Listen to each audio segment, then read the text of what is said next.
Hunt and Hill. Hunt Palmer, Jeremy Hill, holding down the middle of the day. Live from the Mercedes-Benz of Baton Rouge studios. It's Hunt and Hill. Now on 104.5 ESPN Baton Rouge.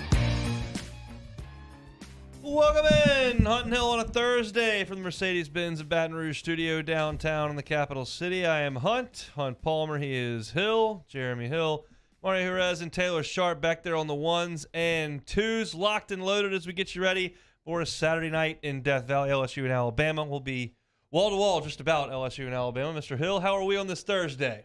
I'm doing great. I don't know how Mario's doing right now, and never in my 30 years of living, I thought I'd be such a Matty Ice guy, but looks like after last night, I'm pumping me some Matt Ryan, baby. Here we go, Matty Ice. Look, we'll talk about it a little bit later, maybe. But we're not going to spend too much time right out of the chute on it. We'll let Mario open his mic, but maybe after we get to some LSU Alabama talk, we'll get to Pels Lakers in early November. We are loaded. Luke Johnson with us in 30 minutes to talk black and gold. I went through Alabama game notes a little bit earlier today. I threw one stat out there on Twitter, but there's some things on the line coming up on Saturday that I want to get to at the top of hour number 2, and we always have best win and worst loss on the board in the college football landscape as well as the NFL. That is at 2:30. All right, Jeremy, one of the narratives with LSU this year in this football season has been slow starts. The Tigers just have been, for whatever reason, very, very poor in the first quarter, have gotten behind in most games. The stats are a little bit skewed when you look at them just as a whole because they beat Southern so bad in the first quarter, I believe it was 34-0, that kind of torpedoes the entire season worth. But we understand what has happened. So I went back and looked at all of them and went, okay, why? What is happening, and what can we talk about, and what improvements can be made? So I'll get your thoughts. You were watching just like I was. I'll kind of lay out what happened. And I've got a kind of a conclusion at the end here, but we'll see what you think. The Florida State game, we know, did not start great. Florida State was up 7-3 at the half, became 17-3 in the third quarter. Well, let's look at that game. Your opening drive, now it wasn't the most beautiful thing you ever seen, but Jaden Daniels was ripping off big runs, and you got a couple penalties, and you got down inside the 10-yard line. In fact, you had second and goal from the 5, and you snapped it over the quarterback's head. Well, that leads you to a field goal. In the second quarter, you drove down and got a 36-yard field goal attempt. It got blocked. But it's a 36-yard attempt. That means you got inside the red zone. The offense moved the ball in the first half a little bit, but you only got 3 points. And Florida State's only first-half touchdown was the flea flicker, which was well executed. But, you know, it's not like you got it rammed down your throat. They threw a flea flicker and hit you on it. So that one, the guy's not playing center anymore. That snapped it over the quarterback's head, and it wasn't really that bad. You think you've cleaned up a little bit with the field goal unit. The score was bad. It looked bad because I don't think you executed very well offensively, but this is a different team than it was that day. So from that one, I'm like, I'm not too concerned with the Florida State game. Your thoughts on that as I get to the next one? Yeah, that Florida State game was just it was not one that you can be very proud of, and like you said, a lot of revolving doors with that offensive line. We love our very own, Louisiana's own Cam Wire, but I think Emory's just a lot better at the right tackle position, and you kind of saw the way that D-line kind of got after that offensive line in that game, and I think obviously the special teams having Malik at punt return, not the greatest day for Malik back there, gave them some short fields with that, and then the special teams, the kicking unit, was just not very good either. And I think all those things have just become so much worldly better at, since that first game to now to this point in the season. So you would hope that you kind of don't have those kind of ugly things kind of rear their ugly head in this Alabama game. So Mississippi State, you got down 13-7 at half. Here was your start in that game. You took the football and you punted. You went 7 plays and ended up punting the football. Mississippi State got on their first drive, went right down the field, 9 plays, 87 yards, got a touchdown on the running play on a missed tackle where you had it fit correctly. You just missed the tackle. State didn't score again on its next 4 drives. So the defense after that, which wasn't a busted assignment, it was just a missed tackle, the defense did its job over the next 4 drives. The offense didn't do squat until finally the last drive of the half. Jaden Daniels kind of took control, and then you did a really good job in the second half. But the start was not good offensively. Your execution was poor.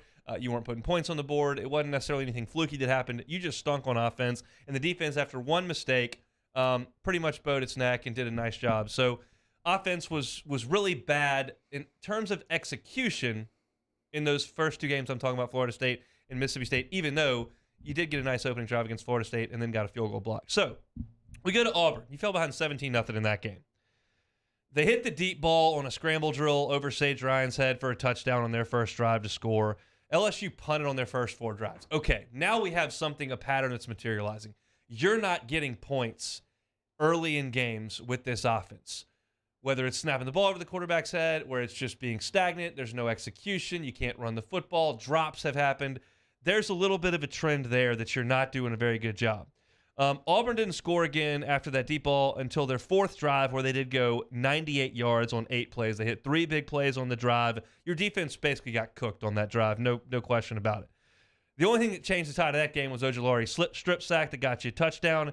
And then right before the half, your offense did kick it into gear. They went 77 yards on 11 plays and made it 17-14 at half. So while it was 17-0, you made it 17-14. Obviously, you took control in the second half and played great on defense as well.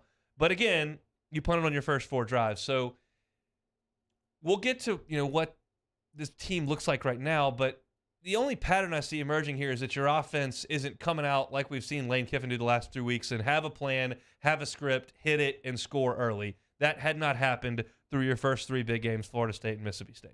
Yeah, just not the execution level that you really need to be, an elite offense. And I think especially that Florida State game, that Mississippi State game, early on in those games, you really weren't able to get your run game going. And that's just something you were really, really able to do in the latter half of the season. And obviously you saw that huge leap from JD5 as a passer. Obviously before that Florida game, you're throwing the ball for 6 yards, barely 6 yards a clip. Really not the level that you want to see. Now you kind of look at these last 2 performances, he's well over 8 yards, a completion attempt. So I think, you maximum put those 2 factors together, you're getting more chunk plays, you're obviously being more efficient in the pass game, and it's obviously letting you get way down the field and get in situations where you can punch the ball into the end zone. And that's just something that you really, really didn't see, early on in the season, especially early on in these games that we kind of know, the second half team they've become, but, you got to get more of that in the first half. And I think they've kind of figured that out over these last 2 weeks. And we'll certainly get, because that's essentially where it's headed, but there's a couple more I want to get to. Certainly Tennessee.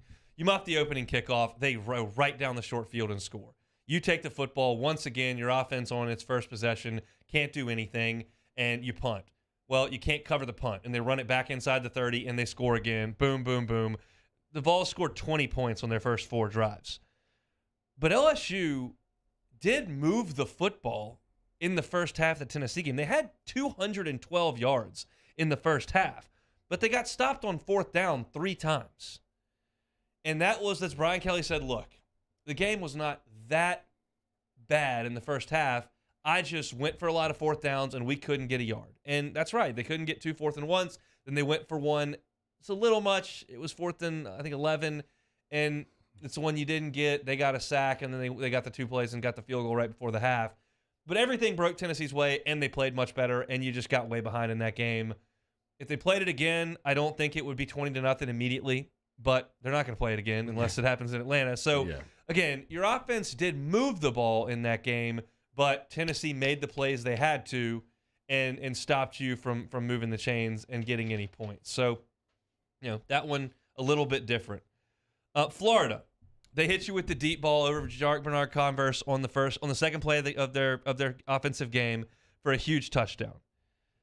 Florida's second drive went 75 yards. And all 75 were on the ground, and they were up 14-7. But totally unlike the other games prior, where your offense couldn't get it into gear and get points on the board, you scored on your first 6 drives. Touchdowns, in fact, in this game. So totally different, and you took control after Florida punched you in the mouth, and as Matt House has done, you made an adjustment, played some better defense, and allowed your team to separate there in the third quarter. So that one, you got down 14-7, another quote-unquote slow start, but it wasn't like the other ones because your offense was dialed from the start.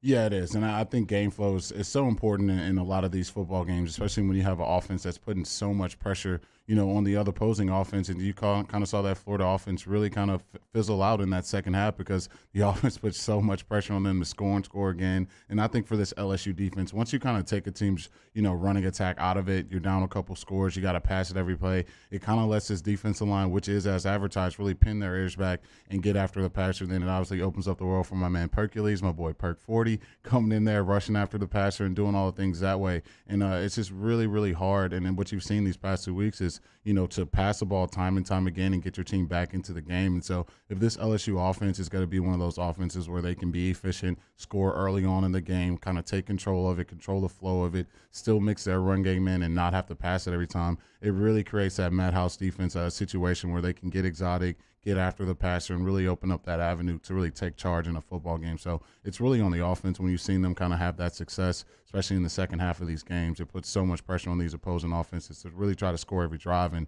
that's really, really difficult to do with all the athletes they have on that defensive line. So your offense really didn't get off the bus against Florida State, Mississippi State, or Auburn. You did a really poor job. So there's a trend there. Well, against Tennessee, you did move the ball, and you could have taken points on 2 different occasions, and you didn't. And so you didn't score, and you were down 20-0. But the offense did move the football, and your coach wanted to go for it. So not necessarily the same trend you saw early in the season. And then in the Florida game, you got down 14-7, but the offense had figured it out. And they were great in that game offensively. And then you look at the Ole Miss game.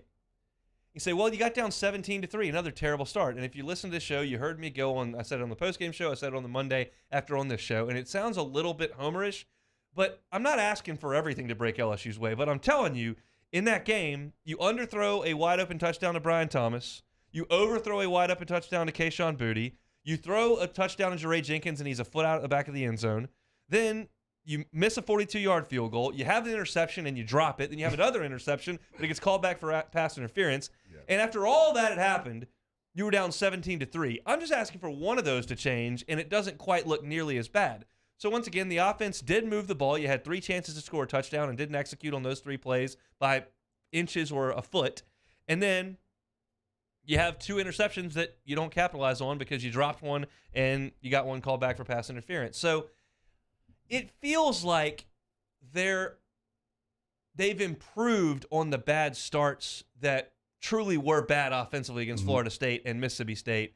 And the offense has done a better job early in games. And the defense, we know, has been pretty good the entire way. They've given up a couple big plays early, and they've been awesome late. So while it's a huge concern of mine that they never get off to a good start, I'm not sitting here saying, man, they're so out-schemed and out-coached, they just have no idea what they're doing until halftime. I don't think it's that dire a situation.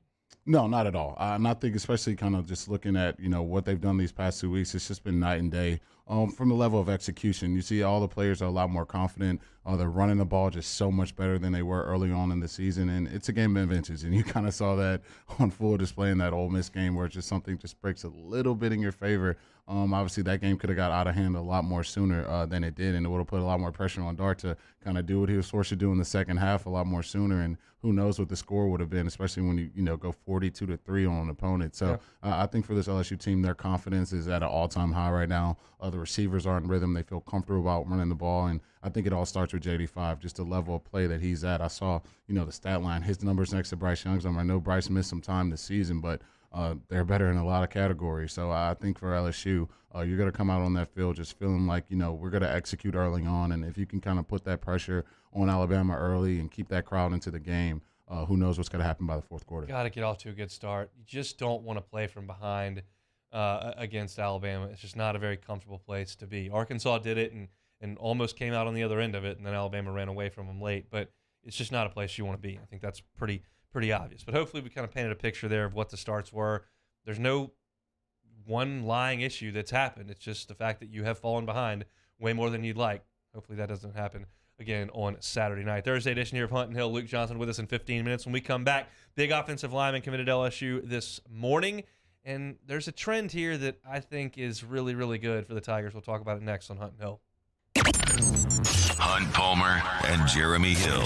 It's Hunt and Hill. Start NFL Week 9 off right with a no-sweat same-game parlay from FanDuel, America's #1 sportsbook. It doesn't matter if you're new to FanDuel or already have an account. You'll get free bets back if your Thursday night same-game parlay doesn't hit. NFL same-game parlays are the perfect way to combine your bets for a chance for an even bigger payday. Look, you can obviously bet on the game tonight. Philadelphia's in Houston. They are laying 14 points on the road. If you want to combine it for a same-game parlay, you can do Jalen Hurts over rushing yards. He's been awesome this year. If you want your little Alabama flavor for the week, you can pull for him. Miles Sanders, anytime touchdown. That would be good for my fantasy squad. Also got a little odds boost here. If the Eagles and Phillies win tonight, it is plus 220, a little Philly parlay special odds boost right there on the FanDuel Sportsbook. You can build your own or choose from one of the popular same-game parlays pre-built for you in FanDuel's top-rated sportsbook app. However you want to play, you can bet NFL on Thursday night with a no-sweat same-game parlay. Sign up with that promo code 1045ESPN if you don't already have an account. If you've got one, sign in, see what you got. Make every moment more with FanDuel, official sports betting partner of the NFL. It must be 21 and present in Louisiana. 3 legs minimum, $1 bet required. Refund issues now are all free bets. Expires 7 days after receipt. Max free bet $5. Restrictions apply. See terms at sportsbook.fanduel.com. If you're somebody who knows gambling problem, what's up? Call 1-877-770-STOP. Our listeners fire off their opinions on the jimsfirearms.net hotline at 499-1045. Keep listening for your next chance to shoot us your thoughts with the jimsfirearms.net hotline on 1045 ESPN Baton Rouge. Before we begin any electrical work here, we perform a home safety check that begins at your electrical panel to make sure that you and your family are safe. For all your upgrades, installations, and repairs, call Mr. Electric.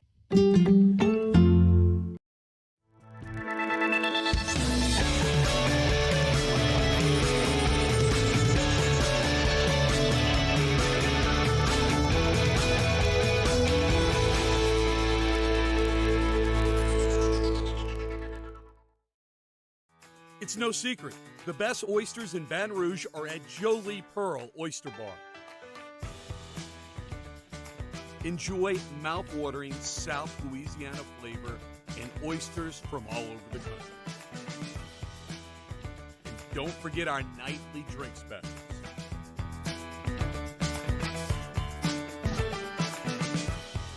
Jolie Pearl Oyster Bar, located in downtown Baton Rouge. Eli's always been into grilling. It took us a while to see it, but the signs were there. What are you doing, Eli? I knew grilling was my thing. I have been talking about it throughout my career. Happy with the results? I am. Got the new grill from barbecueguys.com. It performed great. My advice, as I always told my boys, Do more of what you were born to do. Barbecue Guys, for those who were born to grill. You want cheese on your burger, Pops? I'll take a little cheese. I'm Jay Ducote. I grew up learning how to cook at LSU tailgate parties and right in my own backyard. And I created JD's Louisiana products to bring that Louisiana flavor to you at home for your backyard cookout. JD's Louisiana barbecue sauce, Louisiana molasses mustard, spicy and sweet barbecue rub, and more are available at your local supermarkets or by logging on to jducote.com/shop. Put in promo code CST for 25% off at checkout. Crime has serious consequences, but anyone can make a mistake. If you find yourself in trouble with the law, know that you have rights, and it's okay to demand them. The law offices of O.C. Brown are here to protect you and your rights. Felony or misdemeanor, DUI or drug charge. No matter what crime you're accused of, you still have rights. Let the law offices of O.C. Brown uphold them. Call 225-343-1111. Your law firm for a lifetime.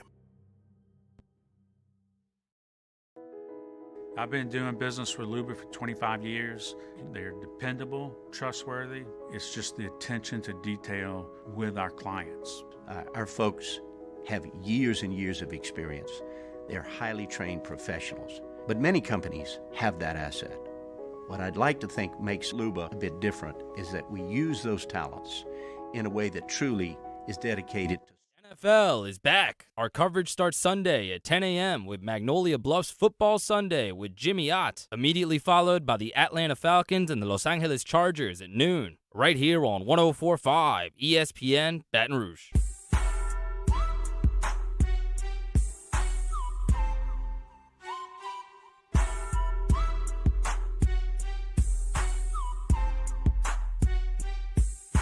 This is Hunt and Hill on 104.5 ESPN Baton Rouge. Good news for Brian Kelly. Coach Brad Davis and company this morning. DJ Chester, 4-star offensive lineman from Conyers, Georgia. Eagles Landing Christian, committed to LSU. Interior offensive player, 6'5", 315, built very much in the mold that we expect Brian Kelly to recruit his offensive lineman, long and fairly lean. He's a number 11 player in the state of Georgia, a top 150 player on threes consensus. And it's a really nice get for Brad Davis, and this kind of puts together an offensive line class that really has some special pieces in it. Zalansard, we think, is going to be an absolutely excellent player. Paul Mabanga, a developmental guy that they're going to bring in from Beaufort, Georgia. Yeah, Chester to the mix, and it's laying the foundation for this offensive line. And Jeremy, we talked about Brian Kelly's productivity on the offensive line at Notre Dame, and I put some numbers to it today. It's pretty jarring. Since 2000, it's 23 NFL drafts. LSU has put 3 offensive linemen in the first or second round in 23 drafts. Andrew Whitworth, Eason Posick, and Ed Ingram. Now, Lael would have gone in the first 2 rounds. We know what happened there. But 3 offensive linemen in the first 2 rounds in 23 drafts. For perspective, 11 wide receivers, 4 running backs, 7 defensive linemen, 8 corners alone, 4 safeties, 3 offensive line. It is the least representative position, and there's 5 of them out there. There's only 1 quarterback. We've only had 2 in the first 2 rounds, quarterbacks, Burrow and Jamarcus, but there's 5 guys out there. There's only 1 running back out there. Like, got 4 of them. It's a position that LSU has not developed traditionally. Now, Trey Turner's had a really nice career. Joe Barksdale had a great career. I mean, there have been guys that have gone on. You don't have to be a first or second round pick. But Notre Dame, in half that time, I'm talking 23 drafts with LSU, 3 offensive linemen.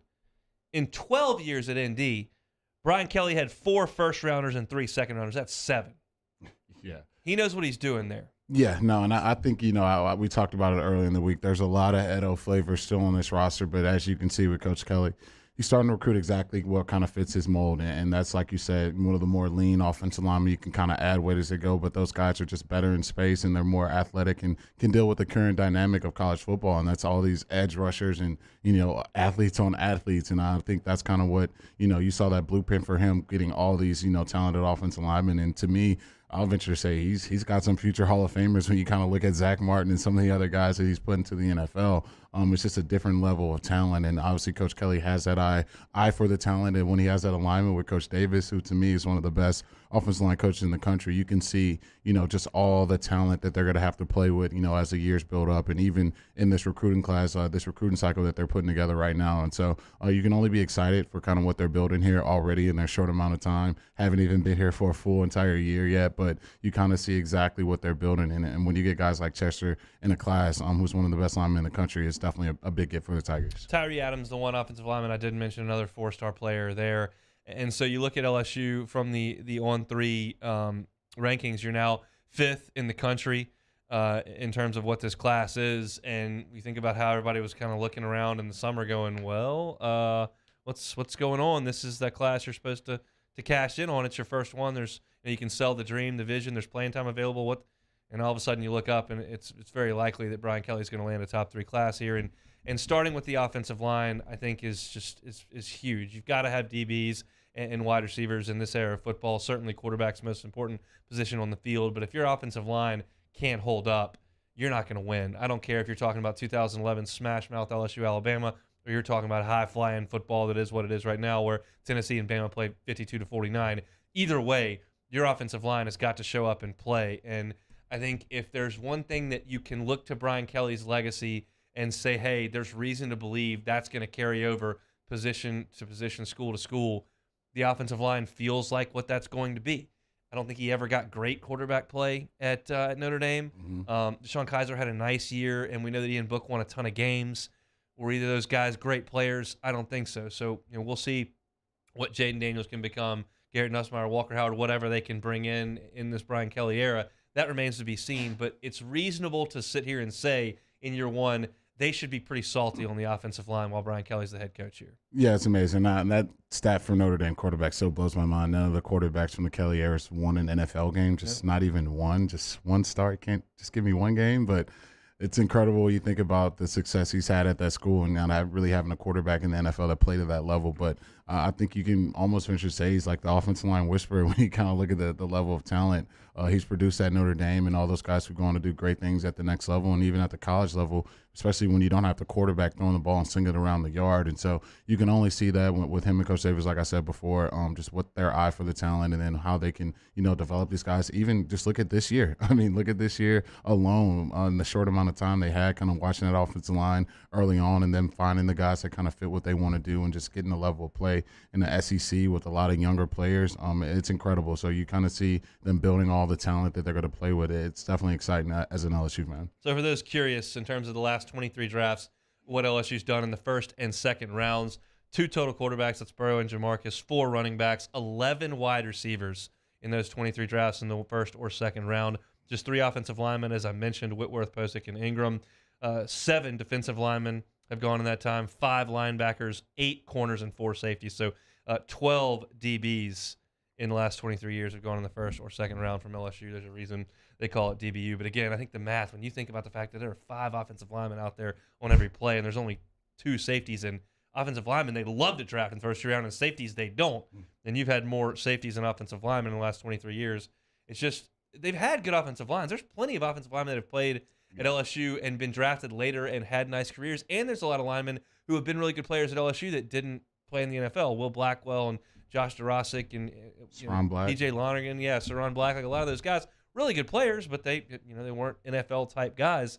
But if they can create a little bit of no line factory here with the skill players that you should be able to put on the field year in and year out around here, you ought to be able to put some points up, I would think. Yeah, no, 100%. And you've kind of seen Bama kind of, take advantage of that. They get the linemen and then they build the receivers around them. They get the backs around them. Then sometimes they may get a quarterback. Seems like they kind of figure that out later on in the Saban era. But it starts with the offensive line. It always starts there. If you have a dominant offensive line, it lets you as a coordinator, do what you want to do out there. If you want your quarterback to sit in the pocket all day, you can do that. If you want to run it down someone's throat, you can do that. And it just makes you so much more versatile, and your hands aren't tied when you're going into game plan and trying to figure out what you want to do. And so Coach Kelly knows that firsthand, and you're seeing this class just come together so perfectly, especially getting all these top offensive line prospects. So I'm excited to see how kind of what he builds and kind of what this offensive line is going to look like next year, because there's so much talent still left in that room. LSU's class 24 commits to this point, just 38% of them from in the state of Louisiana. You knew that they're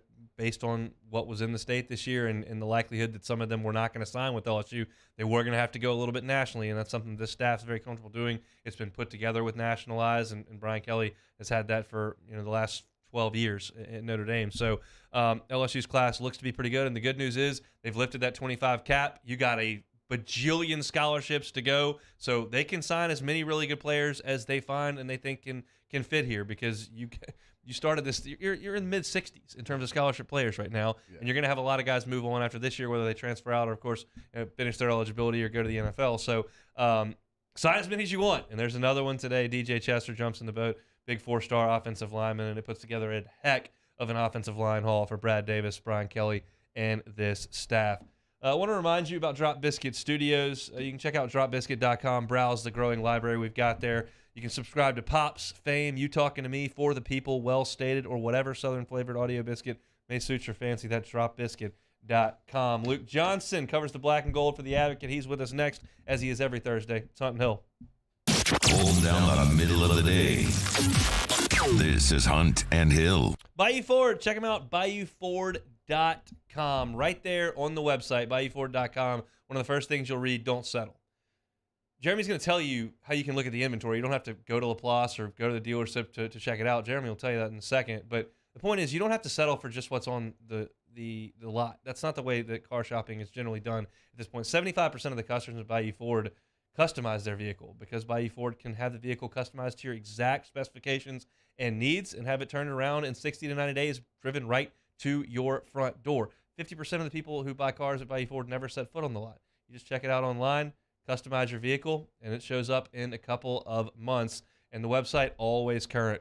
Yep, head over to Bayou4.com. They've got a new special tab that updates daily. It's complete with a photo of the vehicle and the savings you can score, as well as a video profiling the vehicle and all of its features. Don't see anything you love? That's okay. Keep coming back because those deals will update on the site as Bayou4 rolls them out. It's all right there at Bayou4.com. Bayou4.com is the website. Bayou4, they're going to do right by you. In times of need, get a full list of phone numbers, websites, and other important emergency information on the Demco Stormwatch page at 1045ESPN.com.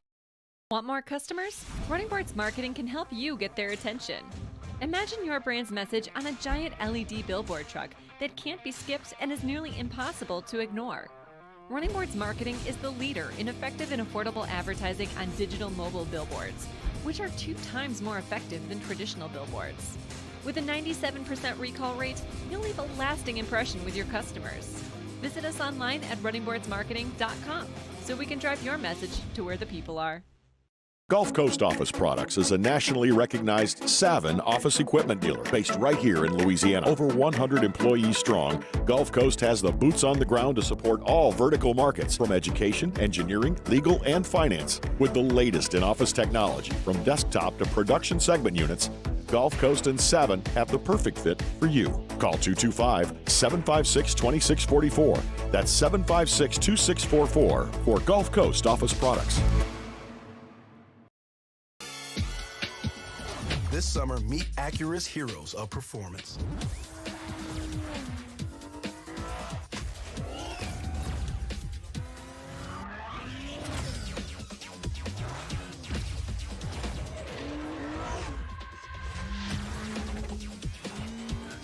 Only available at the Acura Summer of Performance. This summer, visit your local Acura dealer for attractive offers on the MDX.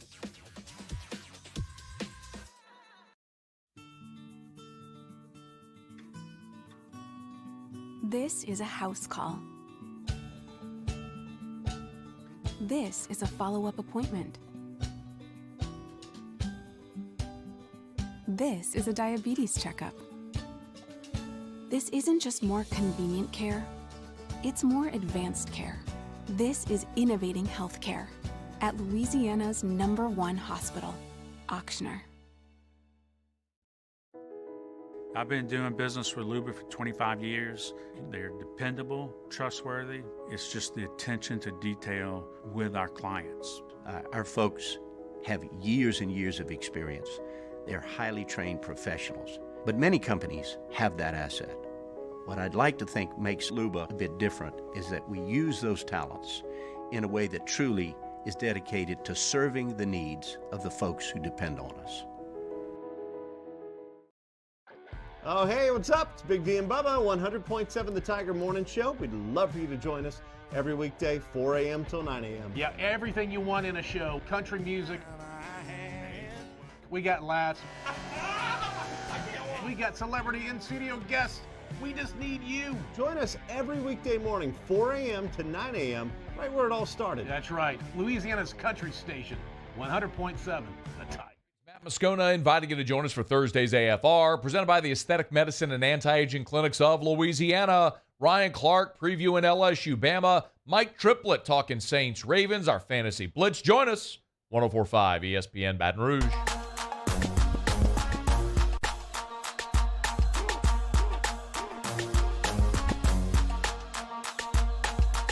This is Hunt and Hill on 104.5 ESPN Baton Rouge. Cruising right along here on a Thursday. Of course, we got the Tigers and Tides, 6 o'clock inside Tiger Stadium on Saturday night. Saints and Ravens inside the Dome Monday Night Football. Lamar Jackson and company will be heading down to the Big Easy. Luke Johnson will be there for the Advocate. Joins us every single Thursday at 1:30. Joins us now. Luke, how are you? Well, I'm doing great. I'm just I'm mad at the NFL schedule makers for just conspiring against me, so I'm never able to go to Baton Rouge and watch an LSU football game this year. Here I am, biggest game of the year, and I'm going to be stuck watching a football practice in New Orleans while that game's going on. Well, I'll be at a wedding on Saturday night, so we've covered that. Oh, come on, man. Who does that? Love my cousin dearly. I'm excited for her, and I'll be there on Saturday. Look, Saints win 24-0 over the Raiders. I didn't have a shutout penciled into my Monday notes. How surprised were you that the Saints defense showed up and played like we thought they might be able to. Very. I think in my my pregame preview where we had to do a score prediction, I had the Saints winning 31-30. So I did not see that coming at all. I think the Raiders have been a very good offense this year, even without Darren Waller for a big chunk of this season. They came into that game ranked number 3 in the NFL in scoring. They were putting up a bunch of yards. Josh Jacobs has obviously been very good. Devontae Adams adds a completely different element to that offense. And the Saints went in there and shut them down. I mean, it was like they were almost never even competitive in that game. I hesitate to say that's going to be what you expect out of the Saints going forward, or anything even close to that, because frankly, the defense hasn't played up to its own expectations this year. But it was really nice seeing it for a day, and if they could figure out just something to get that defensive front four going like the way they were against the Raiders, yeah, I think they could be causing some teams some trouble down the stretch. I mean, that's exactly what we were kind of expecting to see out of this defense this year, right? They didn't have to blitz a bunch of guys. They were bringing pressure with this great rotation on the defensive line. Peyton Turner had 2 sacks. Marcus Davenport was getting after it. Cam Jordan was getting after it. They got David Onyemata a sack. Like, it's the first time we've seen his name pop up in forever. And you saw the impact of it. Those guys controlled the line of scrimmage. Josh Jacobs was never able to get going. And they were making life really hard on Derek Carr. And you saw for the first time in forever that the Saints guys in the back end making plays on the ball. And that's because he was having to make rush throws or throws under duress. And that's been like their whole formula for the last 5 years. So it was really nice seeing it finally come out this time. Did the guys say anything post game or this week? I know Kamara made a big rah-rah talk last week. That is what it is. But did anybody say anything? We found something, or we played, different guy, different. Did they say anything? No, I think they just played the way they wanted to play finally. And Kamara for his part, he went out and told everybody about how he challenged the team and challenged them to play their brand of football, and they all bought in, and that was great. But he's the first one to say, that doesn't mean squat. Paraphrasing here, he loves a different S word. Sure. I can't say on radio. It doesn't mean squat if you don't do it consistently, right? Like you can go out and have swagger for one game, and that's really cool. And it was, Sunday was a lot of fun for the Saints players and their fan base, and it was fun for me to finally write about something that wasn't a crushing loss. But you got to do it consistently if it's going to be worth anything, and they got to figure out a way to keep that going. Saw a little backlash when DA decided to go with Andy Dalton at the quarterback position. What do you make of that decision, and how well do you think Andy's going to play down the stretch? Look, I still think that if I was the one making the call, and if Jameis Winston was actually healthy enough to play, as Dennis said, he was healthy last week. He was a full participant on the injury report. I think you'll find some people out there who disagree with that assessment. But I've always thought that if Jameis was healthy, then you play him, because I think when he's going right and when he's not dealing with stuff that is going to be debilitating for him, he just adds a different element to the offense that Andy's not going to add. Jameis can just simply physically do things that Andy Dalton can't. That being said, I think Andy's played really tremendous football since he's gotten into that starting lineup. I think they're catering the offense to his strengths. Historically, traditionally been the Saints' strength. He does a really nice job getting Alvin Kamara the football. I think he hasn't gotten enough credit for the way he stabilized that pass protection. Hold on, Luke. We're losing your cell. Mario, if you can call him back real quick. We're losing Luke's cell there. Because I do want to talk about a couple more things with Luke here. I want to touch on Marshawn Lattimore and how quickly he can be inserted back in, plus the emergence of Alontae Taylor and what that means for a Saints secondary that was thought to be so good and then had kind of some pieces taken away pretty quickly there. And then some thoughts on how the Saints deal with the mobile threat of Lamar Jackson. So we'll link back up with Luke here. But first, let me tell you, congratulations, Jimmy Russell of Prairieville. He's our Week 9 winner in the 2022 Twin Peaks College Football Pick'em Contest. He wins $50 to Twin Peaks gift cards. Don't forget to make your picks for Week 10 by 5 p.m. on Thursday. Play the 2022 Twin Peaks College Football Pick'em today at 1045ESPN.com. Luke, we lost you there on the cell phone front, but I do want to ask about Marshawn Lattimore, where we think he is in terms of coming back and being an impact guy, and what Alontae Taylor's development might mean for a secondary that we thought was going to be really, really good and deep, and then had some pieces taken away there pretty quickly. Yeah, well, first on Marshawn Lattimore, I think his status is really up in the air. It's kind of a mystery. From what I've gathered, it's not actually a muscular problem. I think that could be one where we're maybe waiting a little bit. I think I might actually be kind of surprised if he. That being said, I think they've really found something in Alontae Taylor. Man, he's just been so impressive every time he steps on the field. And what's super impressive about it isn't just that he's doing it, but it's the fact that he didn't have a training camp. He didn't play a single snap in the preseason. Basically all of his game experience has come in these big games, right? Tom Brady comes in when Lattimore got ejected and played really, really great. And then, they have the injury problems against Arizona, and he comes in and kind of lost.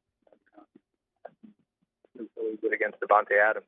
Every single time he's gone in there, he's thrust into a situation against a Pro Bowler or a Hall of Famer or an All-Pro or whatever the case may be. Absolutely holding his own, if not winning those battles. So that's huge. I mean, at some point they're going to get Marshawn back. I don't think Marshawn's done for the year. And when they do, I think they're going to be pretty well set up there. It's been kind of teeter-totter for those guys lately. I don't think anybody going into the season with all the depth they had expected them to have games where they're starting Chris Harris and Justin Evans. Those two were starting. But I think they're going to get P.J. Williams back this week. I think we'll probably see him designated for return from IR today. That's a really big boost. It's awesome for him. I think Paulson Adebo is just going to continue to get better this year as he gets a little bit farther away from that ankle injury. By the end of the year, they should be playing pretty good ball there, assuming another disaster injury rash there where they're all of a sudden trying to figure out who. How do they handle Lamar Jackson on Monday? We know what the Saints' history is with those mobile quarterbacks. Yeah, I think Saints fans out there might want to be grabbing their rosaries. I have absolutely no idea what they're going to do against them, man. I would love to say, they're going to figure something out finally, and the guy they're going to figure it out against is Superman. I don't have very much faith. It's something that they have throughout Dennis Allen's tenure for whatever reason. That's been their one thing where they just struggle every single time. The one guy I can think of who didn't just absolutely kill him was Kyler Murray.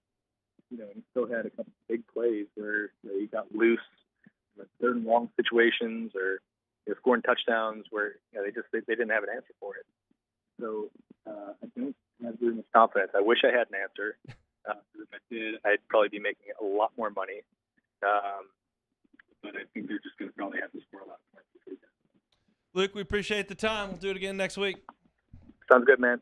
That is Luke Johnson, Saints beat writer for The Advocate. I know the sound was a little bit in and out there, but it would always come back, and you could hear what he was saying, and I want to hear what Luke has to say. He's close to those guys. But, Jeremy, it sounds like Lattimore's a little ways away. But if they get P.J. Williams back and you figure that Alontae Taylor's playing a little bit better, their numbers are a little bit better in the secondary, and you've got some guys that potentially are growing into be more proven commodities. Yeah, I think anytime we've kind of saw Debo his rookie year, and then he's obviously stepped in that role after the injuries. And then to me, Alontae Taylor, anytime you got 4.3 speed, it's definitely going to help you in NFL games. And then you got some veteran guys like Harris and the crew out there to kind of, cover up some of those patches right now. But we kind of all know Lattimore is kind of, you're paying that guy all that money for a reason. If they can get him back in the group with a lot of these guys, it's going to really bolster that secondary. But I think they can kind of make some patchwork until he gets back. Who knows how long that'll be. But, seeing him against Devontae Adams and that passing attack from the Raiders should give some Saints fans some hope. Mario, you can open your mic here because we come in on this show from two guys that don't really have an emotional investment to the Saints. We certainly do on the LSU side, but here on the Saints side, it's more of kind of an objective look. Here is what we see. I'm curious your thoughts on the ongoing situation that is Michael Thomas. I've never quite seen anything like it. I don't think it's like a conspiracy or anything. No, I don't think I just don't know. what's the deal? The guy's body is just broken down, I think, Hunt. Ever since he got north of 30, 29, however old he is, the last 2 years, his body has just completely given out. I mean, it's one injury after another, and he had a historic run his first 3 or so years with the Saints. But since then, he just has not been able to get on the field, and I don't think it's any fault of his own, but it is unfortunate, and I wish I could tell you everything we've seen this year is surprising, but given kind of his injury history recently, it is not very surprising. I just never hear him come out and say he's got this injury. We're looking at 2 to 3 weeks here. It's always like, well, what's up with Michael Thomas? I don't know, day to day. Yeah. And then you don't see him. He's not at practice. Is he on the sideline? I don't know. Apparently he was last week. It's just there's never any like clarity given, which is odd to me. It is odd. He was showing a lot of emotion during the game last week, like when Alontae Taylor was doing his thing against Adams, which is good to see, but everything you said is true. And the thing last year, not getting the surgery, was really ugly. I think that's kind of why you see the increased attention when it comes to his injuries, but he just can't stay on the field, man. It's unfortunate.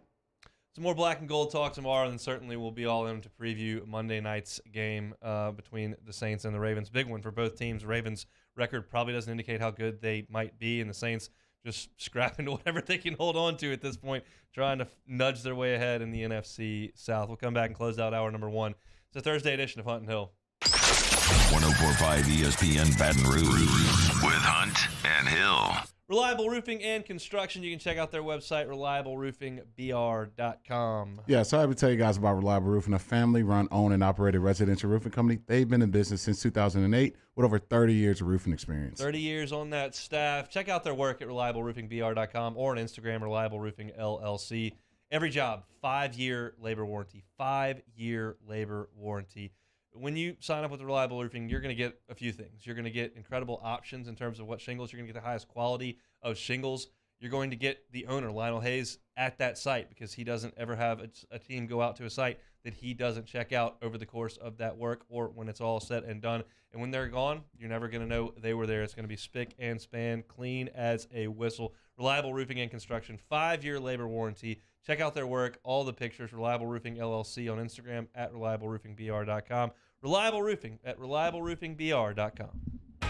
Professional golfers John Peterson and JJ Colleen answer all your golf and life questions inside the new Drop Biscuit Studios podcast for the people. Download or subscribe today at dropbiscuit.com. Bayou Ford has the new inventory to get you in a new Ford truck or SUV today, or customize your next vehicle just the way you want it. All new Bayou Ford vehicles come with a 1 million mile powertrain warranty. The crew at Bayou Ford is going to do right by you.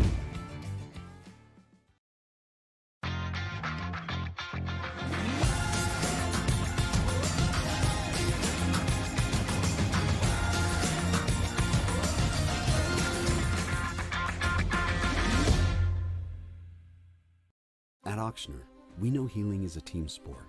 That's why we've partnered with world-renowned orthopedic surgeon Dr. James Andrews to create the Ochsner Andrews Orthopedics and Sports Medicine Institute. Whether you're a professional athlete or a weekend warrior, our team of specialists are dedicated to getting you back in the game. So whatever your reasons are for reaching your personal best, we've only got one: you. Ochsner Andrews Institute. Long live you. ServiceMaster Elite create clean, disinfected work environments. As a local business, we take pride in serving the New Orleans and Baton Rouge areas. Our cleaning protocols follow CDC and OSHA standards for healthcare settings, offices, senior living, restaurants, and industrial plants.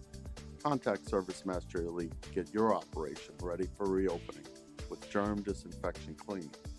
ServiceMaster Elite, the trusted choice in professional cleaning since 1996. It's no secret, the best oysters in Baton Rouge are at Jolie Pearl Oyster Bar. Enjoy mouth-watering South Louisiana flavor and oysters from all over the country. And don't forget our nightly drink specials.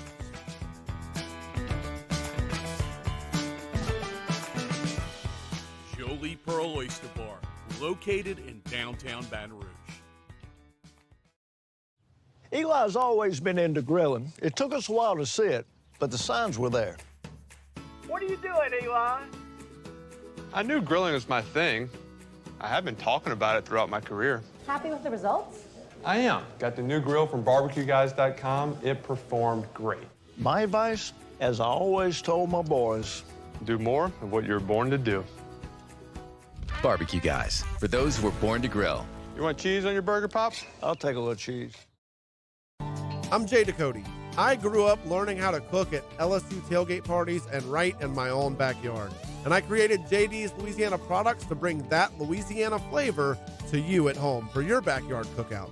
JD's Louisiana barbecue sauce, Louisiana molasses mustard, spicy and sweet barbecue rub, and more are available at your local supermarkets or by logging on to jducote.com/shop. Put in promo code CST for 25% off. Jimmy Ott and Charles Henniger for the Thursday evening edition of Game Time presented by Bet Rivers. We're downtown at Jolly Pearl Oyster Bar on North facing Town Square. Game Time, 6 to 8 p.m. presented by Bet Rivers on 104.5 ESPN Baton Rouge.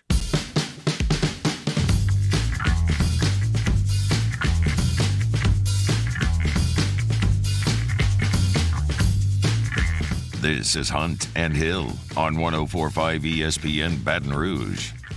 104.5 ESPN Baton Rouge. Excited to see pro hockey coming back to the Raising Cane's River Center this winter. Tickets start at just $10 for games at Ticketmaster.com or the Raising Cane's River Center box office. Keep listening for your chance to win some from us. Sign up to win at 104.5 ESPN.com. Big second hour coming at you. Mel Kiper's newest big board is out. Jeremy wants to talk about that a little bit. 2:30, our best win and worst loss on the board for college football and the NFL. Of course, we'll finish it up with Take It or Leave It. Let's through some Alabama game notes a little bit earlier today, and there's some statistics I want to point out here at the top of hour number 2. But to finish out hour number 1, Jeremy, I will allow you to open your mic and talk about what we saw on the West Coast last night. Like the Pels decided they didn't want to foul up 3, and some guy I never heard of, who I don't think is going to go to the Hall of Fame, hit a 3 and sent it to overtime after the Pels missed some free throws, and the Lake Show is getting hot with 2 straight wins. My man, Darvingham Thanksgiving with the coaching move of the decade, I would venture to say. Putting Russ, bringing him off the bench, trying to get my man Russ 6th man of the year, and just bringing juice to my Lakers, man. I was a little sad about my team, and now we beat the Pels. Last time I heard the Pels were like a Western Conference championship contender team. We got Zion, we got CJ, we got B.I. We're so good. We got Alvarado picking Bron's pocket, but you lost to a bad team. We actually stink. You guys lost. I want Mario to preside. Mario, to his credit yesterday, wasn't trying to get out in front of it. Didn't want to dish it out too much, and you got to foul up 3. Yeah, no, Pelicans Twitter and all the Pelicans fans that were talking all that mess definitely deserve all of that, man. You're right. The Lakers didn't even play well, man. The Pelicans did their best to lose that game at the very end. But hey, congrats on avoiding the sweep this season, Jeremy. I know you're really excited about it. Let's see what happens when 2 of our 5 starters that were out last night are back. Oh, there you go. Listen, my man LeBron was flu game LeBron last night. You could see the guy just going through it, man. He just not a great day. AD's pulling his back just for walking 2 steps, and Russ is just celebrating for making here's a another thing I saw last night. So I'm watching the highlights. I'm not staying up to watch the Lakers and Pelicans until 1 o'clock in the morning. So on one play late in the game, Zion missed a layup, and then they threw it the length of the floor to Anthony Davis, who just decided he wasn't going to get back and play defense, and he snowbirded for a dunk. What is this, to you, ref? Is this fraternity basketball? Go play some defense. He's not, dude. He's just, I don't know what's up with AD. They threw him like 5 oops. He's barely jumping off. I remember AD like literally jumping above the rim and like, it's just, I don't know what's going on with AD, but hey, we beat the Pels. I'm just happy we beat the Pels. Let's go. You should be. It's been a while, hasn't it? Yeah, you're going to look up in the rafters. You're going to see Magic Johnson, Larry West jerseys. You'll see Kobe's up there one day, Shaq. You'll see we beat the Pels in November right there on a banner. Look, honestly, we're in title town. Crypto.com arena. Honestly, we're title town, so that we're not going to, stumble down to this A&M level of just banners where you got to hang the number 1 recruiting class banners. It's just more of a Mario thing. I'm getting pictures all week. I don't think you guys realize the trolling that I have to endure from Mario when my Lakers are 0-5 and the Pels are rising. Flock up, flock up, flock up. Flock down. How about that? We're going to flock down after we beat the Pels last night. We should have did another H2O shower for my boy Darvingham Thanksgiving. Big time win for my Lakers. A little bit of a tough deal when you go out there and lose to the Lakers and then you turn it on. What's next on the schedule? Oh, there's Steph. Oh, yeah, they're struggling right now, though. So if it's a time to get the Warriors, it's right now. Still a little hungover. Steph still got the golf swing dialed in. Yeah, it's always that championship hangover. They'll kick it into gear around All-Star and, hit the pedal to the metal. They know what it takes. They just want to get in the big dance. It's After like Draymond okay. gets traded to the Lakers. Oh God, please don't do that to us. Please do not do that. I don't want AD eating any right hooks anytime this season. So we'll pass up on Draymond. That's not why I thought you were going to say that. Yeah, you don't want your guys getting clocked in practice. You may not want him on the squad. Makes a ton of sense. So that is our NBA talk for the week here on Hunt and Hill.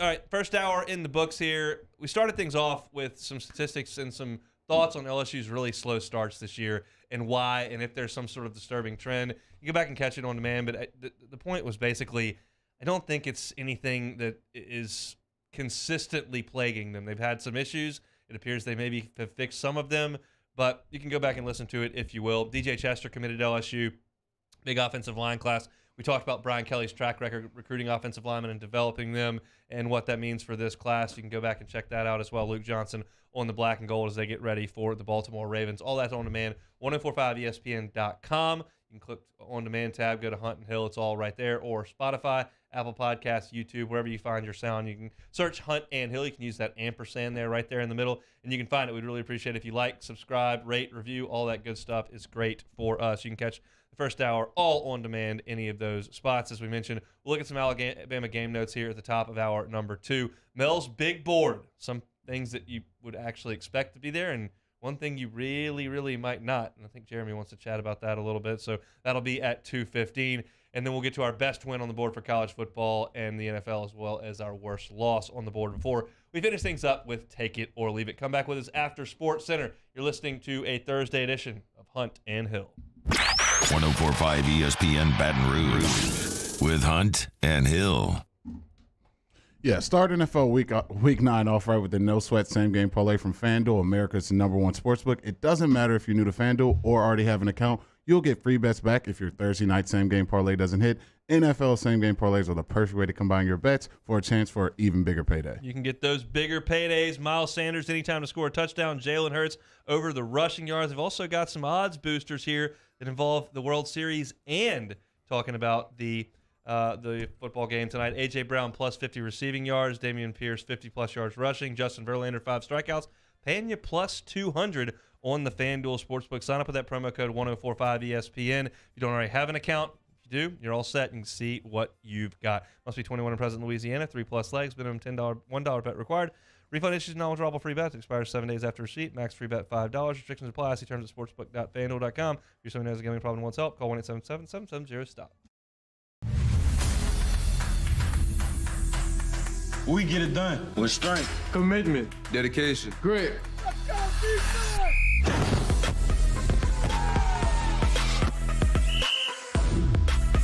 We get it done with passion for our fans and love for our community. We are the Tigers. Get it done. Let the values of the purple and gold be in your starting lineup this season. And as always, get it done. As a community bank, B1 Bank invests in relationships with the people and businesses we proudly represent. Our B1 bankers are here to help simplify the complicated, understand your needs, and make managing your finances easier. At B1 Bank, we offer an array of solutions to help simplify your transaction needs. B1 Bank, one highly personal banking experience. Visit us online at b1bank.com for more information. Bayou Chrysler Dodge Jeep Ram has $11,000 off MSRP plus 2.9% with 72 months on all new 2022 Ram Black Widow trucks in stock. All new Bayou vehicles come with a 1 million mile powertrain warranty and free delivery. If you need sales or service, the crew at Bayou is going to do right by you. Want more customers? Running Boards Marketing can help you get their attention. Imagine your brand's message on a giant LED billboard truck that can't be skipped and is nearly impossible to ignore. Running Boards Marketing is the leader in effective and affordable advertising on digital mobile billboards, which are 2 times more effective than traditional billboards. With a 97% recall rate, you'll leave a lasting impression with your customers. Visit us online at runningboardsmarketing.com so we can drive your message to where the people are. Le posso offrire un caffè? Le posso offrire un caffè? Andiamo insieme da me, non c'è. Call Mr. Electric today for electrical repairs, upgrades, and installations. I've been doing business with Luba for 25 years. They're dependable, trustworthy. It's just the attention to detail with our clients. Our folks have years and years of experience. They're highly trained professionals. But many companies have that asset. What I'd like to think makes Luba a bit different is that we use those talents in a way that truly is dedicated to serving the needs of the folks who depend on us. Crime has serious consequences, but anyone can make a mistake.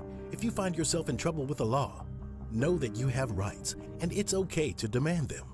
The law offices of O.C. Brown are here to protect you and your rights. Felony or misdemeanor, DUI or drug charge. No matter what crime you're accused of, you still have rights. Let the law offices of O.C. Brown uphold them. Call 225-343-1111. Your law firm for a lifetime.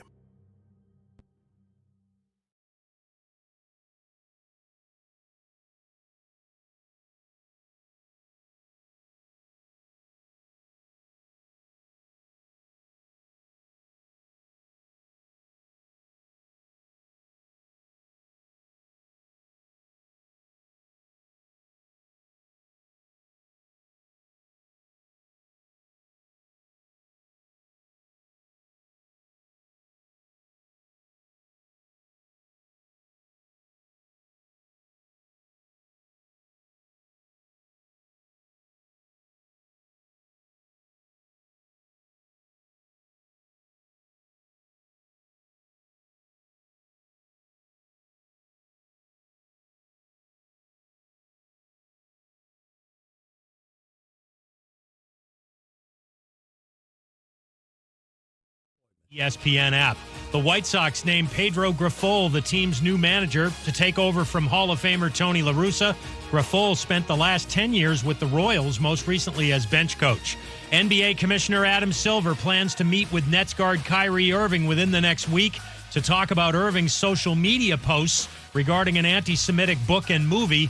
Irving says today he takes responsibility, but also says he didn't make the movie.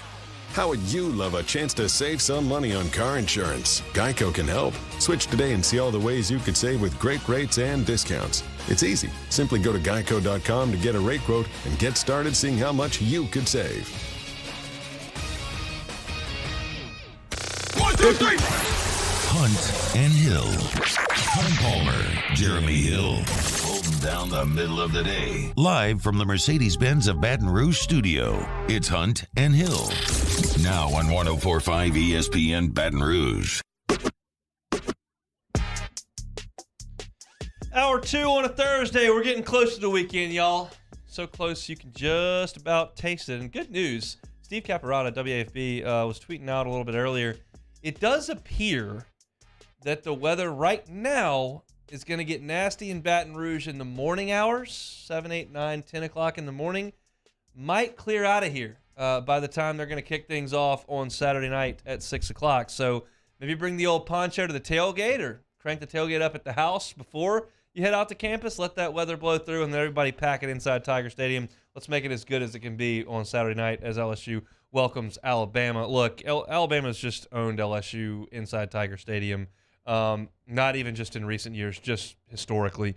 Alabama's 29-9-2 in Baton Rouge overall. And LSU has had a little bit of success in Tuscaloosa. LSU won in Tuscaloosa in 05, won in Tuscaloosa in 07, won in Tuscaloosa in 11, won in Tuscaloosa in 19. I mean, that's 4 times in the last 17 years that LSU's won in there. That's not a great mark, but for everybody else, it's pretty good. Nobody else goes in there and wins all that often. So it's just been a house of horrors for LSU in this game against Alabama.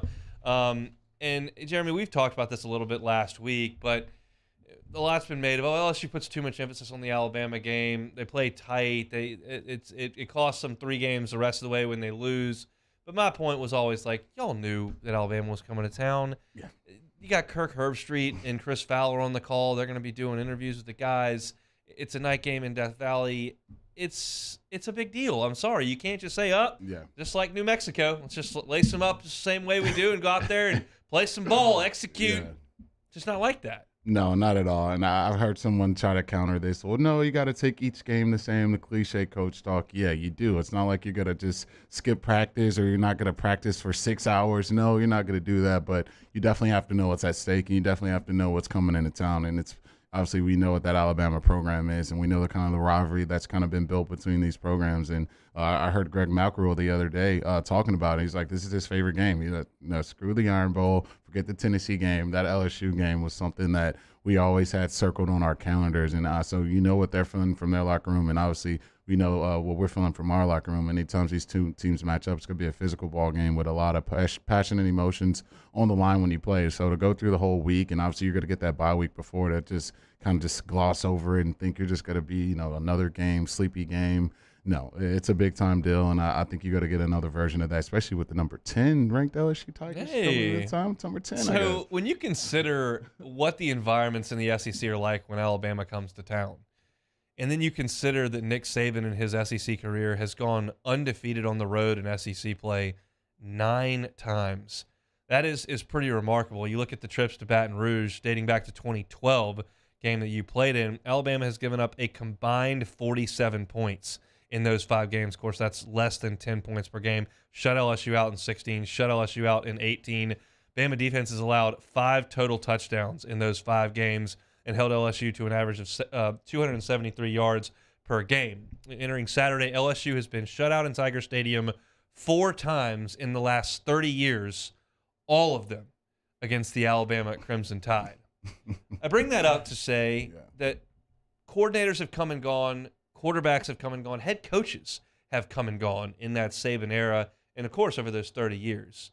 I do think that this quarterback specifically is not the best they will have faced, but is a unique challenge in terms of the LSU history because they've never had one that affected the game like this with his legs and now what he's starting to do with his arms. I'd take Joe Burrow back in 2 seconds. I'd take Jamarcus Russell back in 2 seconds. There's a lot of guys under center that I would like to have to play this game against Alabama. But Jaden Daniels' skill set with his legs is a little bit different, and Nick Saban's been notoriously aggressive against LSU, sending pressure at what has often been lesser quarterbacks, and you just can't do that as much with Jaden Daniels. No, not at all. And I think, the Saban specialty, if you're one-dimensional, you're going to get shut down. So it used to blow my mind crazy. We got Leonard. Let's just run toss dive with these guys. 2 tight ends. That's not enough. 3 tight ends. Toss. Yeah, it's coming right at you. Nope. I guess Nick didn't watch film. He doesn't know that you've been running toss dive at him for the past 10 years in a row. It's just like I watched the highlights. I'm like, wait, I was running that play like 6 years ago. I guess Saban – guess he probably figured that out a long time ago, but you've kind of seen the guys who have been dynamic. You see Johnny Manziel, he's extending plays. Those are all the things you can't game plan for. You see Deshaun Watson just being the player that he is, and obviously JD5 can do all those things that those quarterbacks that you kind of really can't game plan for. When those guys are breaking the pocket, they're extending plays, they're running, using their legs. Those are all the type of things that kind of happen with the flow of the game, and no matter how much film you watch, no matter how much you try to prepare for that, it's very, very difficult to deal with. So I think, this week, like I said, all week long for Denbrock, and maybe you put some wrinkles in. I know you don't want to just totally get away from what you do well, but I think kind of just running kind of the stuff Saban's already seen time and time again, you got to kind of get away from that a little bit and then kind of get back to it later on in the game. Should have done more prep on this. I'm trying to do it on the fly. Maybe you'll be able to come up with something. Mm-hmm. You two guys, if you can think of something, raise your hand and let me know. But I can't think of a ton of quarterbacks that Saban has faced with this type of speed and athleticism over the last few years. Nick Marshall comes to mind, certainly. Anthony Richardson was on the team at Florida last year, but Emory Jones was their guy. There have been big guys that can run. I mean, KJ Jefferson's plenty capable of running the football. Cam in his day did. Johnny ran around a lot. That's 10 years ago at this point. Just not a lot of quarterbacks in the SEC that were like elite speed guys like Jaden Daniels is. So I can't come up with a great comp for it, but I just know that the challenge is different. And if you want to send those exotic blitzes that you've got and bring extra pressure, and he skates it, and all of a sudden there's open grass, that's going to drive you nuts. And I think at a certain point you kind of say, well, we're not going to do that. We're going to sit back and make him throw it. We got good athletes out there in the secondary. We'll see what we can do there. Yeah, I think that's probably what you're going to see. And I think that's the dangerous thing, which you've kind of seen with this Alabama secondary. When you do, throw those blitzes, it makes it a super easy read for the quarterbacks because they know they're going to have one-on-one matchups on the outside. And I don't know if Saban trusts these defensive backs that he has this season. And they so only have 3 picks. This is a same. defense built on making plays on the ball. They get helped by their defensive front, but all those defensive touchdowns they used to score when Kirby was a defensive coordinator, like that defense isn't there right now. No, they don't have those guys, and they perennially had first-round picks. I know my boy Eli may get some love, especially if he kind of continues to play he did against Mississippi State. But, look at the other guys in those secondaries, not the Dre Kirkpatricks and even D. Milner, the immortal D. Milner, some of these guys who were first-round picks. They just don't have those guys this year. So I think he's got to live in a world where he's got to force these guys to try to run the ball. He's got to have those safeties back deep. You don't want to get beat with these receivers on the outside. And he's got to trust, Will Anderson and the rest of that defensive line and try to get after Jaden. And I don't really see him dialing up the blitz and dialing up the pressure this week. He's got to trust those guys to kind of shut down the run, which they've done a great job of all year. And then he's got to force JD5 to kind of make throws. But what I've seen the past few weeks is if you give JD5 time to throw, survey the field, he's going to make you pay. He's a lot more confident than he was to start this season. And if you're going to give him time, he's going to really have to have, Will Anderson, having the best game of his life in this game, which you really kind of haven't seen him do this season. LSU is a program that has created championship expectations. I don't know if those are necessarily present in the 90s and 80s. You thought LSU might have a good team here or there. Maybe they're going to have a terrible team. But the national championship, Southeastern Conference championship, was not something that was expected in August around here, I don't think. That changed over the last 22 years. And LSU has become a program that can reach the top of the mountain. We've seen them do it now on 3 different occasions and play forward a 4th. So that's now become an expectation around here. So the role of spoiler is not one that LSU is expected to play. Now, it felt really good being in the swamp 2 years ago for the team that thought they had a potential Heisman Trophy quarterback in Kyle Trask and a chance to make the playoff and win a national championship under Dan Mullen. And to go into the swamp and beat them and totally derail that it felt really good. Yeah. I was there. It was a weird game, but it felt great. Last year, to just totally wreck the end of A&M's season with the crippled roster that had nobody left, that felt pretty good. I enjoyed that very much. Yeah. I want to get back to competing for the West and winning a national championship, and you have an opportunity to do that on Saturday, so that is first and foremost. However, this little game note that I found in Alabama's game notes does leave me to think that there is potentially a twofold effect of this win on Saturday. Yeah, you control your destiny in the West right now, and if you win the game on Saturday. But also, if you win on Saturday, you would make Alabama play their first game since 2010. Jeremy was in high school. Senior year, baby. Where it didn't have national championship expectations or implications. Since 2008, Alabama has played 171 of 174 regular season games with national championship implications. That would stop Saturday. If you beat them, they ain't getting in with 2 losses. I still see Ruben just running across the middle of that field, hitting our home sideline, cruising into the end zone as a recruit at that game and just basking in the glory of the Tigers beating Saban.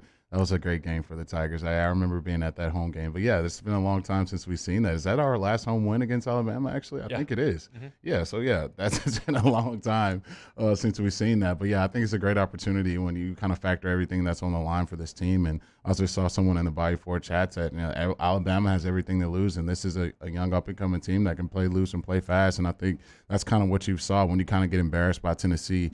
This team kind of came out and just played loose and played fast, and that's something that you kind of didn't see, especially in that Auburn game, and kind of play tense and not executing the way you have.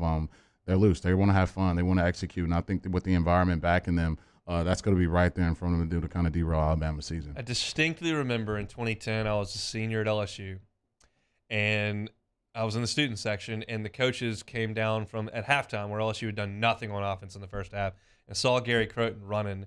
And I'm not going to yell at the guy, and I didn't have any intention of yelling at the guy, but I thought in my head, I was like, please go figure something out at halftime. Like, can we please score some points on these guys? And they come out right there in the third quarter. They hit a nice pass down the right side, and then they hit Ruben on that slant for a touchdown. I was like, yeah. I just remember seeing him jogging, like, please, we got to score some points. Yeah, they ran that cool little reverse pass to my boy D'Angelo Peters. It was a reverse handoff. Yeah, on 4th down and 1, got it right to the goal. I'm like, D-Lo, you got to get in the end zone, man. You got to get in the end zone right there. I'll say this. The effort wasn't great inside the 5. Like, he, sidestepped a guy. Like, he could have scored. He was running full speed. I saw Brandon Taylor tweeted at him this week. They had a replay on Twitter, and Brandon Taylor was like, get in the end zone. He was like, man, shut up. Actually, they did score on that drive. Ridley got in, so no big deal. All right. Yeah, that's a look at some Alabama game notes. When we come back, Mel Kiper's big board is out. There's a couple names that are pretty interesting to me. I want to talk about that next. It's Hunt and Hill.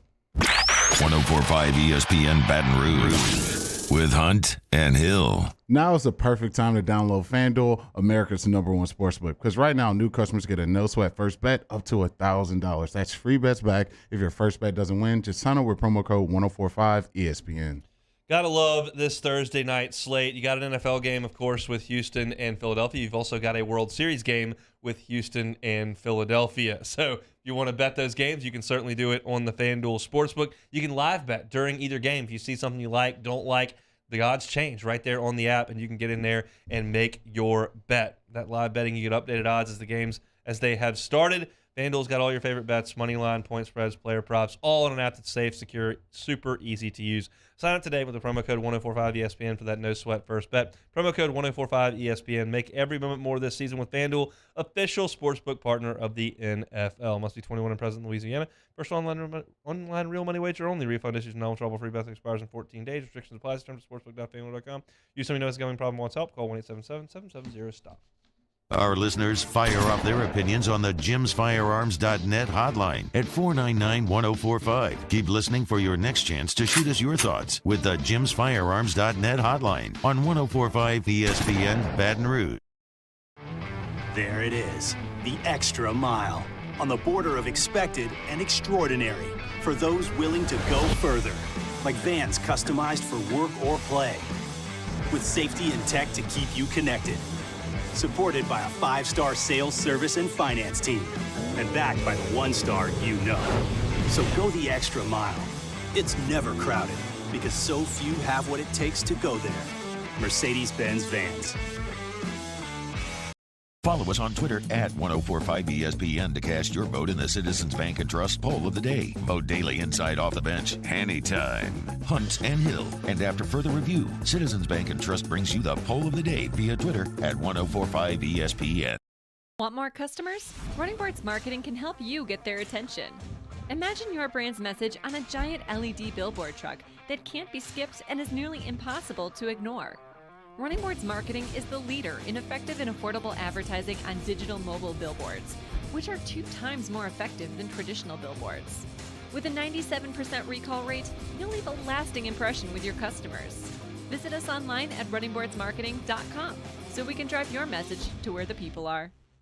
Gulf Coast Office Products is a nationally recognized Savin office equipment dealer based right here in Louisiana. Over 100 employees strong, Gulf Coast has the boots on the ground to support all vertical markets, from education, engineering, legal, and finance. With the latest in office technology, from desktop to production segment units, Gulf Coast and Savin have the perfect fit for you. Call 225-756-2644. That's 756-2644 for Gulf Coast Office Products. This summer, meet Acura's heroes of performance.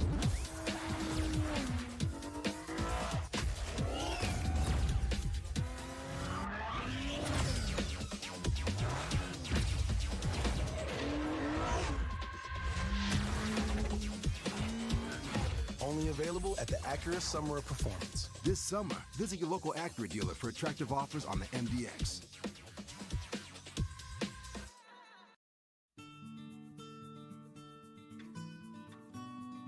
This is a house call. This is a follow-up appointment. This is a diabetes checkup. This isn't just more convenient care, it's more advanced care. This is innovating healthcare at Louisiana's #1 hospital, Auctioner. Gulf Coast Bank and Trust is giving our customers the power to bank anywhere, anytime during this challenging event. and we're right there with you. Our mobile banking app is a smart It's in the prep football season, and we get started Friday night at 6 with Louisiana Prep Preview, presented by the Baton Rouge Orthopedic Clinic. And we'll wrap things up with the Week 10 edition of the Lake Urgent Care Total Occupational Medicine Louisiana Prep Scoreboard Show from 10 to midnight on YouTube, Your View, and 104.5 ESPN Baton Rouge.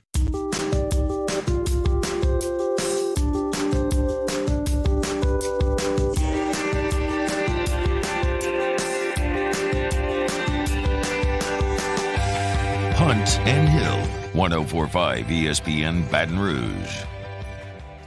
Moving right along here on a Thursday edition of Hunt and Hill. Hope your Thursday is getting along wonderfully. Appreciate you hanging out with us here on ESPN Baton Rouge. Mel Kiper's big board came out. Started talking about it on SportsCenter a little bit. As you might expect, even with the production being a little bit down this year, Will Anderson still number one on that big board. The measurables are awesome. The production in college has been fantastic, especially last year. This year getting a little bit more attention. Statistically hasn't been quite as dominant, but you occupy that attention and you've got those kind of measurables in that tape. They're still going to like you plenty. Jalen Carter coming out of that same class from Georgia, another ferocious defensive lineman that Mel Kiper likes a ton. And then you start to see some quarterbacks pop up on that big board. C.J. Stroud is first. Bryce Young, not Bryce Young. Will Levis, number 4 on that big board. Bryce Young comes in at number 5. I see you smiling. I see you potentially laughing. Your thoughts on that? The Mayo and Coffee Man being a potential top 5 pick. I've watched a lot of quarterback play throughout my life. Played against some, played with some.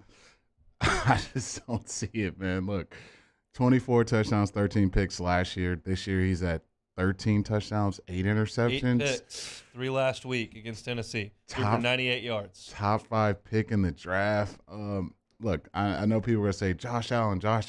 He's not Josh. Josh Allen can throw a football 90 yards. Like, he's not Josh Allen, man. He's a freak athlete. I don't see the athleticism of the Josh. I don't get that comparison at all. The Levis athleticism gets played up a lot. I never see him rip off a 45-yard run. I don't know where we're getting this from. That's what I'm saying. He's not Josh Allen. That's so disrespectful to even do. And you look at the receivers Josh was throwing to in college. Like, now he's throwing to Stephon Diggs. It's just a totally different beast and totally different game. And to me, when I think of Kentucky football, I think of Rodriguez Jr., I think of great special teams, I think of good defense. I don't think the quarterback's lighting the world on fire. And I think what even makes it worse, when you get to play South Carolina, you get to play Missouri, you get to play the Doors, guaranteed get to play the Doors. Like, you should be at least throwing for 4 or 5 touchdowns against some of these teams and really, pad statting a little bit. And I just don't see it. I don't get how you can put this guy over Bryce Young. I know that the size can give you concern, but, I've seen it. I've seen Mike Vick. I've seen Drew Brees. I've even seen Kyler Murray. Like, I don't think you can just throw the size and say, well, he's not tall, so he can't play. Like, I think that kind of avenue's kind of been thrown out with what we've seen in recent history. So I don't see it. No, I've been wrong before, but I don't know. I think Mel's like digging a little bit. Maybe he's going for the shock value. Maybe he's trying to get some clicks on the big board, but I just don't see Levis being a top 5 pick. My drive into work is not very long, but I do try to catch OTB on the 4 or 5 minute ride, and I was coming into work today and found out that Mario's going to eat a sock if Will Levis goes first in the draft. Are we talking a dress sock, talking a big ski sock, footy sock, a golf sock? Apparently, silk might be better for your digestive system, but let's hope it doesn't get that far. I don't know that it is. There's no way in hell he's going number 1. First round, maybe you can convince me, but number 1 ahead of everybody? Nah. Look, it's a free-for-all to get a quarterback at that point in the draft. And we've seen people go, you're like, really, that guy?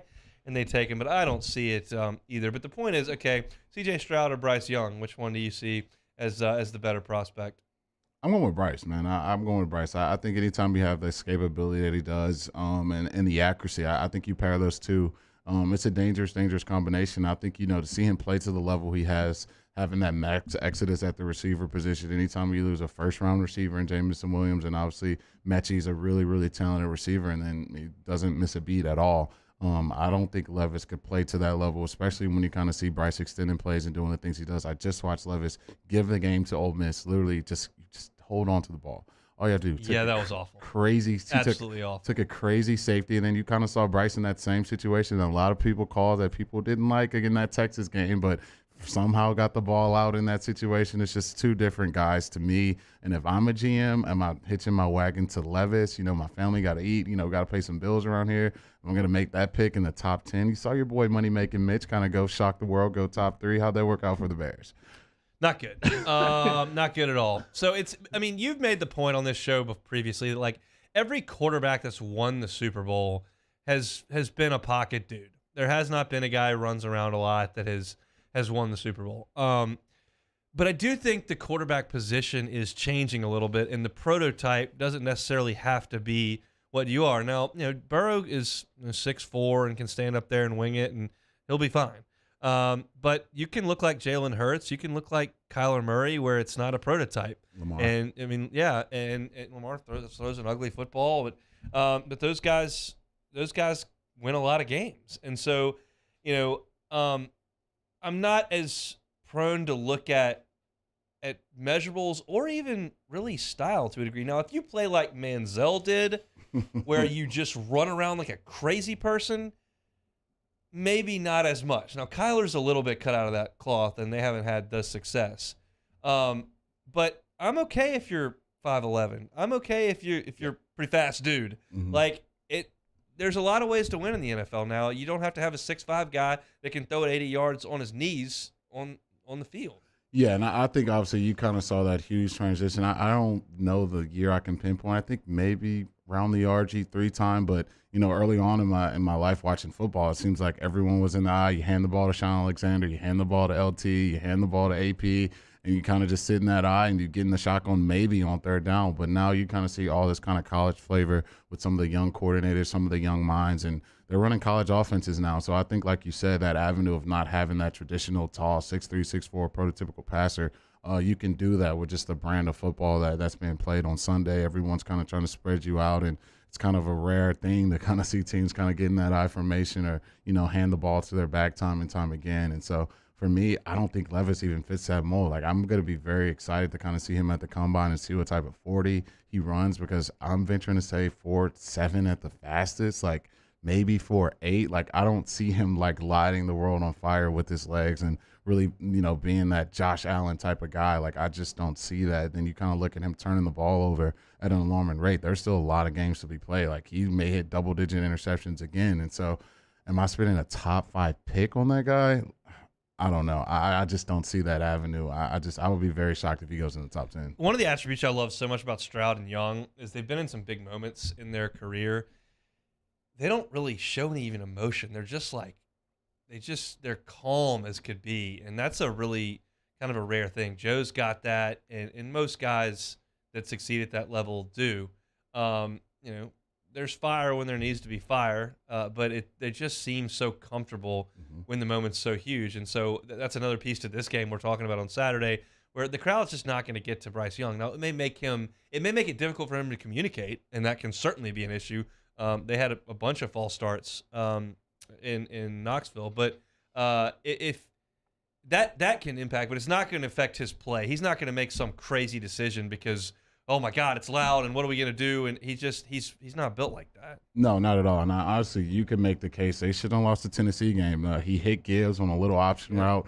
He'd still be probably running right now. And if you don't, drop that pass, obviously the field goal is going to be a lot easier to make. You may score a touchdown in that same drive. So, and you go back to that Texas game. They don't win that game without the poise of Bryce Young. That place is 100,000. The only reason they win. Yeah, 100,000 strong in Texas. You know how much that program was desperate to get a win over Alabama, and he just goes right down the field and puts him in position to win the game. So he has all the poise you need in the world, even without all those number 1 first-round receivers on the outside. He just finds a way to execute and play, and he's not going to turn the ball over at an alarming rate. I don't know how he's not. I'm still going to say, how is that Levis better than that guy? But, Kiper's got a Kiper, I guess. Not me. And look, and Mel Kiper doesn't generally guess on this stuff. Now, he evaluates, but he talks to a lot of people, too, that at this point in the calendar are willing to speak with him. Now, that tightens up there as you get into April, but there are people that are going to tell him, yeah, this is what we think about him, and so he'll kind of move some things around as he sees fit. He's been doing this quite a long time. He's got a fairly reasonable track record. In that profession, you're never going to get them all right, but if you can do a pretty good job, your reputable source, and certainly can create some conversation points for us. So there's your big board, Will Anderson and Bryce Young. Headed to Baton Rouge on Saturday. Will Anderson, number 1 on the big board. Bryce Young, 5 at this very point. All right, it is that time every single Thursday. Give you our best win in college football, worst loss in college football, best win in the NFL, worst loss in the NFL.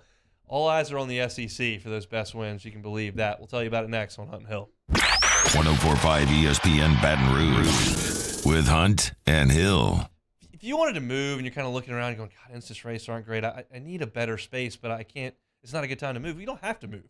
One Bath and Closets can help you out with your current space, whether it's your closets or your bathroom. Let One Bath and Closets come in, do a remodel or a renovation of your space. David Duvall and his crew have been in this thing for 3 decades, redesigning and remodeling bathrooms and closets.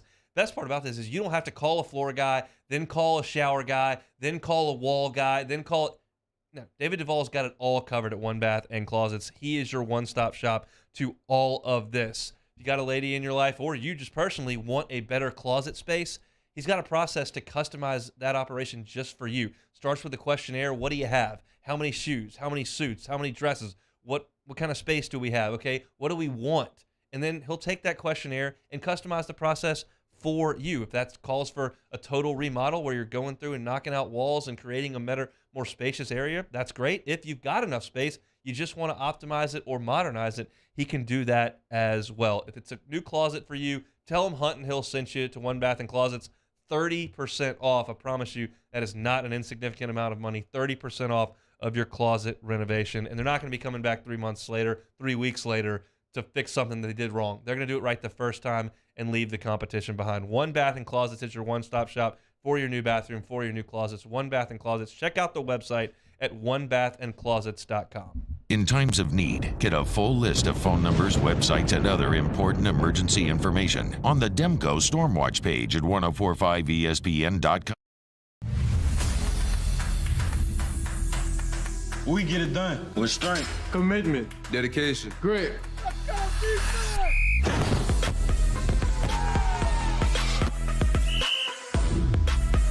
We get it done with passion for our fans and love for our community. We are the Tigers. Get it done. Let the values of the purple and gold be in your starting lineup this season. And as always, get it done. I've been doing business with Luba for 25 years. They're dependable, trustworthy. It's just the attention to detail with our clients. Our folks have years and years of experience.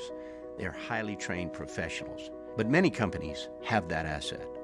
What I'd like to think makes Luba a bit different is that we use those talents in a way that truly is dedicated to serving the needs of the folks who depend on us.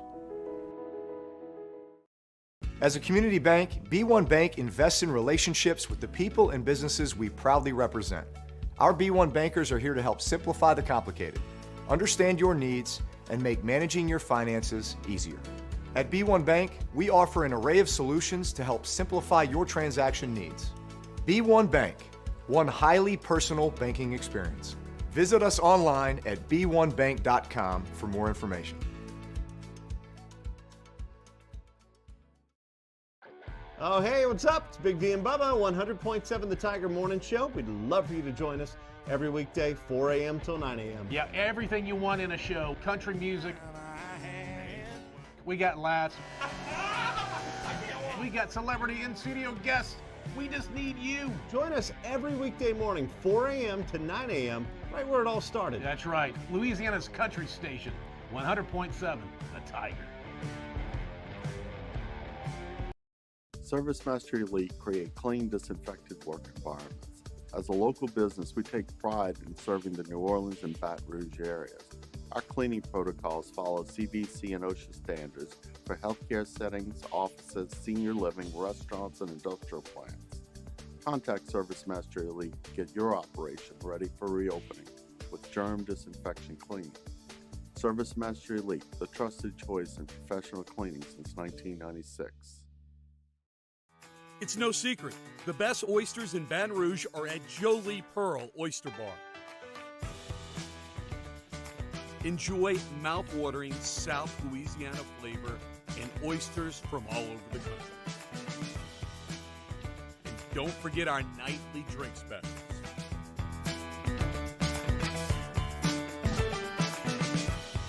Jolie Pearl Oyster Bar, located. NFL is back. Our coverage starts Sunday at 10 a.m. with Magnolia Bluffs Football Sunday with Jimmy Ott, immediately followed by the Atlanta Falcons and the Los Angeles Chargers at noon, right here on 104.5 ESPN Baton Rouge.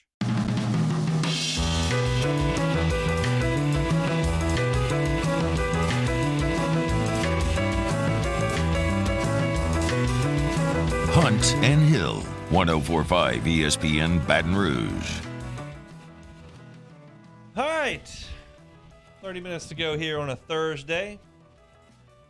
Best win on the board, worst loss on the board, college football and the National Football League. We do it every Thursday. We will start with you, Jeremy Hill. Best win on the board in college football. So I went up the slate, up and down, up and down, up and down, trying to find the best win, The best win's right here in Baton Rouge. Like, it's just right here in town, right here. Our Fighting Tigers against Alabama, taking them off their high horse, destroying their college football playoff chances, seeing Saban throw his freaking headsets on the ground and spike it and yell at the referees, which I'm just going to get so much joy out of. It's right here. I think that the opportunity for Death Rally to erupt, I know the student fans, look, I'm sorry, it's new times. They're rushing the field if we win this game. I know what's going to happen. Just be ready for it. I know the fine's probably going to be $500,000, maybe $750,000. Who knows what it's going to be? Who cares? This is a big-time win for us, a big-time spot. Who knew it would be 10? I thought no point this season I would ever even see a single-digit, double-digit number anywhere near the top 10 for us. But if LSU can win this game, control your destiny to Atlanta, there's no better win you can point to on the board. Look, I got asked yesterday, would you be shocked if LSU beat Alabama? I said, yeah, I would be shocked if LSU beat Alabama, but I'm more shocked, there are degrees of that we're having that conversation about, well, what if they beat Alabama and they can get to Atlanta? Like, I never would have anticipated that was even a possibility. I gave you all my reasons back in August when I gave you my 7-5 prediction. I said I don't see a lot of NFL guys on this roster. I don't know what this is going to look like. The schedule's pretty difficult. And look, they've got 2 losses. They could still go 7-5. Like, they could lose to Alabama, A&M, and Arkansas. So you're not out of the woods there. But that doesn't change the fact that the conversation still, as we've gotten to November, still involves potential routes to the SEC championship game, and you don't even need any help. So I'm shocked by that. Yeah, and I mentioned to tease this segment in the last one, like, all eyes are on the SEC. There aren't 2 better games than these 2. It's the Southeastern Conference this week, so my best one on the board is – Can't pick a team, can't pick a side. Well, I'm curious. The best win on the board is Tennessee. If they can win the game, they will have essentially punched their ticket to the playoff. Yep. If they beat Georgia, they're going to Atlanta. And they're probably not going to lose again. They could. They're probably not until they get to the SEC championship game, and at which point, if they're undefeated with wins over Bama and Georgia and lost in the SEC title game, I think they would still get in. I can't guarantee that, but you almost punch a ticket if you win this game against Georgia. So the best win on the board for me is a school that's starving for a national championship, hasn't had one in 24 years, and hasn't played for the SEC championship in 15. Big deal. If Tennessee can go on the road, the best one on the board is Tennessee beating Georgia. Worst loss in college football, I'll go first here. I think the worst loss on the board in college football this week is Georgia, now that I think about it. Because if they lose this game, then you need Tennessee to lose twice to get to Atlanta. That ain't going to happen. So you're not getting to Atlanta, and I think you're getting left on the altar unless everybody falls apart down the stretch. In the Big 12, Clemson loses. Big 10 falls apart. You got Michigan, Ohio State fighting for that now. And then Pac-12, I guess if Oregon wins and you want to use your trump card from September, maybe. But if you lose that game, it's out of your hands at that point. So to me, it's the same game. Best win is Tennessee. Yeah. Worst loss is Georgia because it's probably night-night for your playoff chances. You can still keep your eyes open, but you better get in bed. I think the only thing that would save Georgia is Oregon lights the world on fire. They're gonna win the Pac-12, and maybe Tennessee loses the SEC title, then you got to have that conversation. You need Tennessee to win the SEC title over LSU and have Yeah, LSU with 3 yeah. losses, Bama out with 2, and the only team that gets in from the SEC is Tennessee. And then you're going to have a Big Ten team, and then we'll see what happens in the Big 12. But yeah, you would need help. Yeah, you would need a lot of help. So yeah, I would agree with you there. For me, I'm gonna go with Michigan at Rutgers. Rutgers is absolutely Piscataway? terrible, the most terrible team you could probably think of for them to lose to. But it's a night game. It's a sleepy spot. Maybe they go out there and not let the world on fire. They're not going to be airing it out. They're going to be getting the run game going. And if they can't do that, sleepy spot. I mean, they lost to Nebraska. Yeah. They lost to Nebraska. I don't know much about Rutgers as far as the football team goes. I know nothing. I don't know much about the school as a whole, but there was an episode on Food Network of food trucks, and they have one right off campus called Are You Hungry? Like, are you Rutgers University? Are you hungry? The sandwiches look great. I'll say that. So that's really all I can give you on Rutgers. So, yeah, Michigan probably should not lose to them. So you've got Michigan's the worst loss on the board at Rutgers. Best win in the NFL. Let you fire away here. All right, best win. I'm going to go with my man Zach Attack, man. They just getting bashed all week. My man Zach Wilson, all that dog in him. Got a big-time AFC East matchup with, to me, probably the best team in all of football right now when you look at the Buffalo Bills, and we kind of just see them kind of just be a juggernaut this season. That defense for the Jets has really been playing sensational. I don't think anyone expected them to play to this level, so if there was an avenue for them to try to slow down that Bills offensive attack, and really, they're going to need their quarterback to play well. And if Zach Wilson can take down my man, Josh Allen right now in this spot, to me, that's got to be the best one in NFL this week. I will not be logging onto my FanDuel account and betting on the Jets this week. I can promise you that. Me for the best one in the NFL, sneaky. You haven't even noticed this if you're paying. The Titans have won 4 games in a row. Now they're going to Arrowhead to play the Chiefs. If the Titans can win their 5th in a row, including at the Chiefs, maybe take him a little bit more seriously. I know they can turn around and hand the ball to a big grown man. He runs very big, very fast. Say what you will about their quarterback situation. It's kind of been in flux, whatever they want to do there. But if you can win another one at Arrowhead, that's pretty significant. So my best win will be the Titans' worst loss on the NFL board. This is going to make Saints fans just so happy, put a little grin on their face. But I'm putting it for the Chargers, man. They can't lose to this, to me, a very average Atlanta Falcons football team. I still don't think they're going to know they have 4 wins. I don't know how they have them to this point, but the Mariota show's gotten them, remotely competitive this season. But I think if you're the Chargers and you're 2 games back of the Chiefs, you lose this one and you go 3 back, you pretty much can kind of squander those hopes of challenging for the AFC West right now. So I'm putting worst loss on the board for the Chargers, who a lot of people picked to make a deep playoff run this year. They would go to 5-4, be way behind the Chiefs, and you kind of those hopes of kind of getting your chance in the playoffs is really out the window. So that the Chargers can't go to Atlanta and lose to this Falcons team. Everybody knows the Packers have not played very well. The Packers are 3-5. You go to Detroit and lose to the Lions, you're 3-6.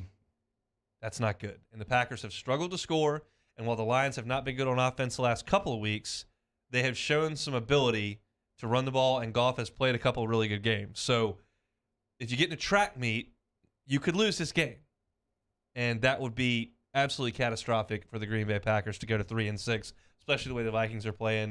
You got a couple of good teams in the NFC East. The West is better than we may have thought it was going to be top to bottom, just not as top heavy, even though the Rams aren't as good as we thought they would be from a record standpoint. Seattle's playing tough.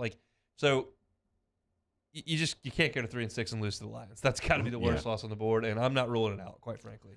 Look, man, that offense does have, spots where they can get very explosive, and we've kind of seen that Packers offense be really, really sleepy and really, not very explosive. And, people thought they were going to make a move. I know they tried to go get Claypool, but those receivers just aren't making much separation. And it is on the road, and they do kind of have some guys on the edge that can get after the passer. So, yeah, for Aaron, if you lose this game, it's really a bad loss, and you pretty much squander going to the playoffs if you saw lose some stupid image on Twitter that was like the NFC North goes trick-or-treating, and it was like both of them were like, well, really need a wide receiver. And the Packers hold out their bag, and then the Bears hold out their bag, and they go back to compare candy, and Bears are like, I got Chase Claypool, and the Packers are like, I got a rock. They got nothing.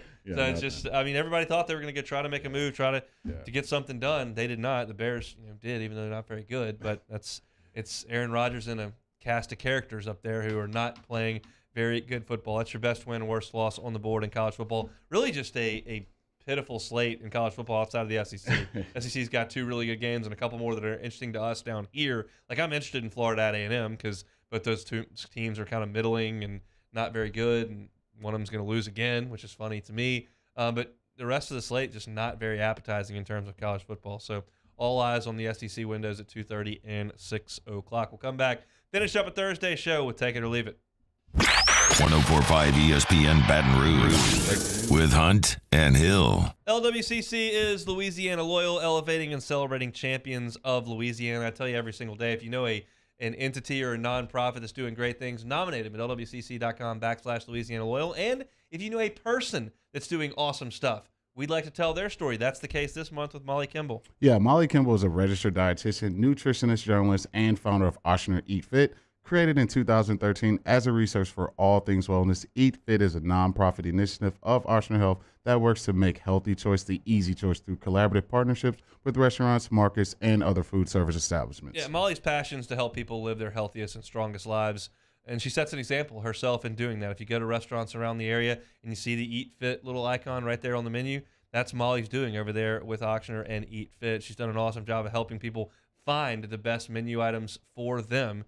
And keep things very, very healthy. We talked about people and entities helping the economy, talked about people that are working to make people's lives better. Molly does both by helping people stay healthy as well as helping restaurants to serve food that is great for the people here in Louisiana. So Molly Kimball, our champion of Louisiana for the month of November, presented by LWCC. LWCC is Louisiana Loyal. Professional golfers John Peterson and JJ Colleen answer all your golf and life questions inside the new Drop Biscuit Studios podcast for the people. Download or subscribe today at dropbiscuit.com. I am Juliet, daughter of Marguerite, granddaughter of Gabriel Piera. I come from a line of strong women, women who knew struggle and success too. Still, I was scared by my breast cancer diagnosis. But I had Blue Cross coverage, which meant I got care from top doctors. I'm strong like my mother, and her mother before her. The right card, the right care.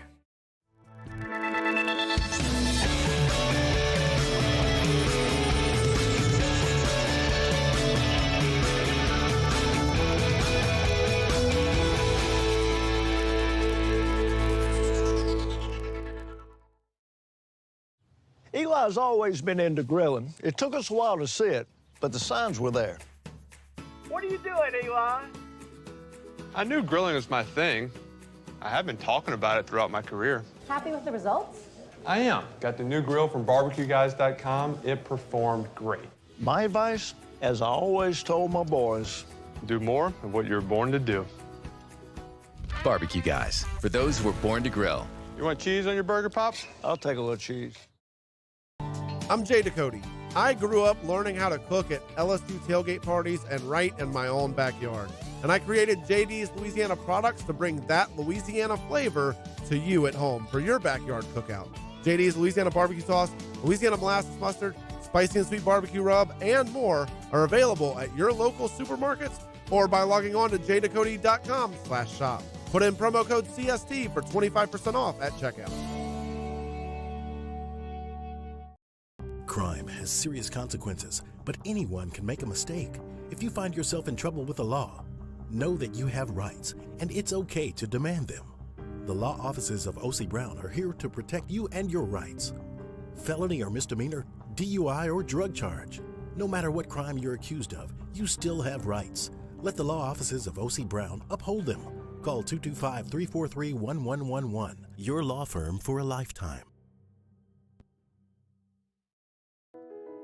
I've been doing business with Luba for 25 years.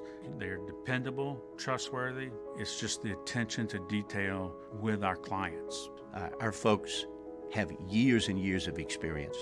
They're highly trained professionals, but many companies have that asset. What I'd like to think makes Luba a bit different is that we use those talents in a way that truly is dedicated to serving the needs of the folks who depend on us.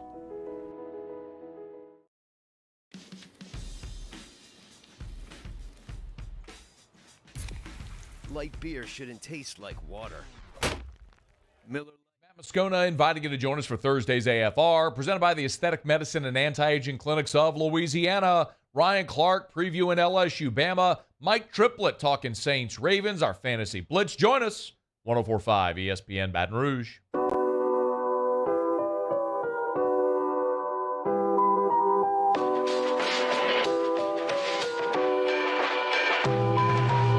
Hunt and Hill, 104.5 ESPN Baton Rouge.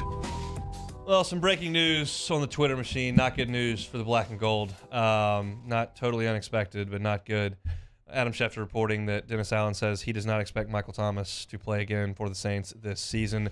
He will have toe surgery that will end his 2022 campaign. The 29-year-old receiver won the AP Offensive Player of the Year award in 2019, had 1,725 yards receiving. Since he walked off the field that day, 609 total yards in 10 games in 3 years. That is not good. No, it's bad. It's just, you've seen kind of players kind of hit that injury bug, and for Mike Thomas, it seems that way. And I know kind of the back and forth with the front office and the training staff doesn't, leave a good taste in anyone's mouth. But I don't know, man. I just think he's just kind of just can't get over that injury bug. I know I saw the energy he brought and just how much he wanted to win in that Falcons game. And so to think that, he doesn't want to be out there, it's kind of hard to make that case. But it's just very unfortunate for everyone involved with the Saints, the front office, the coaches, and all his teammates. I know they want him out there, but for whatever reason, it's just he has not been able to play much football. Mario? Yeah, it's very unfortunate, and I don't think it's anything to do with his attitude, him letting the money get to his head, anything like that. Like I said, the guy's body just broke down at some point, and statistically, he is already the best receiver in the history of the team, and he could have had an amazing career had he had a little bit better injury fortune. But just a case of a guy's body breaking down, I think. He was 26 when he was the Offensive Player of the Year. When he comes back from this injury, he'll be in his 30s, and you just have a hard time believing that a guy who the first 4 years of his career went over 1,100 yards, had, let's see, to do that math quickly, that's 32 touchdowns in 4 years. Since then, he's got 3 and he missed the back end of 2020. He only played in 7 games that year, did not play in a single game last season, and just 3 this year. You hit on a draft pick, you hit on a superstar, and you got awesome production in the early portion of it, and then you gave that big contract, and I don't mean to say he got paid and quit, but you paid him the big contract, and then nothing came of it. It's just a really tough spot, and it's just very difficult to envision a situation where he comes back and is a dominant receiver in the NFL. That would be hard for me to envision. Yeah, I mean, you've seen kind of guys how to get that injury bug and just never quite be the same. And when you're dealing with injuries, and people talk about it all the time as athletes who talk about it, when you go through entire off seasons rehabbing and not training, it makes it very difficult to go into a season with guys who've just been training their tails off for months on end, and you really haven't been able to train to that level, and you just kind of jump in the fire. You got a bunch of super athletes running around 20 miles per hour plus. It's hard to kind of jump into that when you really haven't been able to train to the level you need to get prepared for a season. That's kind of just what Michael's been dealing with these past 3 years, and he's going to be dealing with it again going to next season. So if I know the Saints are probably going to give it one more go to kind of see what happens, but I think for everyone involved, it's just very, very unfortunate. Let's wrap it up with some take it or leave it here on a Thursday edition. I'll start. LeBron was sick, so the Lakers turned to Matt Ryan down 3 with 1 second on the clock to send the game to overtime through that cross-court pass, and he drained it from the corner. The real Matty Ice in SoCal, not in Indy. Take it or leave it. I'll take it, man. Look, the production's there. We got game winners. We got guys getting benched for Sam Ehlinger. We got the real Matty Ice right on my Lakers. We're going to just cruise right on into the playoffs. Pels are probably going to get the 14th pick. Enjoy that guy. He's probably like a backup for Kentucky or something like that. But, yeah, Matty Ice, L.A., love to see it. Already here. Quarterback of the Miami Dolphins, Tua Tagovailoa. He says the entire Fins locker room is not afraid to mention Super Bowl talk, and they can see the potential in this team even during OTAs. Are you taking or leaving the Fins as an actual Super Bowl contender? We did this exercise every week last year. I would still have them in it. I don't think they're going to win the Super Bowl, but I'll take it as a Super Bowl contender. And I've always thought it was reasonable to bring that up. LSU and baseball teams got Omaha on the top of their team room. I mean, doesn't go work. It's okay to mention that there is a Super Bowl and that we think we have a chance to win it. I think people go, well, you got to take it day by day. If you think about that, you just let things get distracted. It's like, dude, we know there is a Super Bowl. We've won some big games. We've beaten some good teams. Like, let's keep moving. So I'll take that. Number 34 prospect in the country, Julian Sayin, committed to Alabama yesterday. Quarterback said he loves the discipline and culture they've got, and they run an NFL offense he can thrive in. Now, Eli Holstein remains an Alabama commit. 2 other quarterbacks as well. Taking or leaving, that the 2 other quarterbacks are better. Take it or leave it.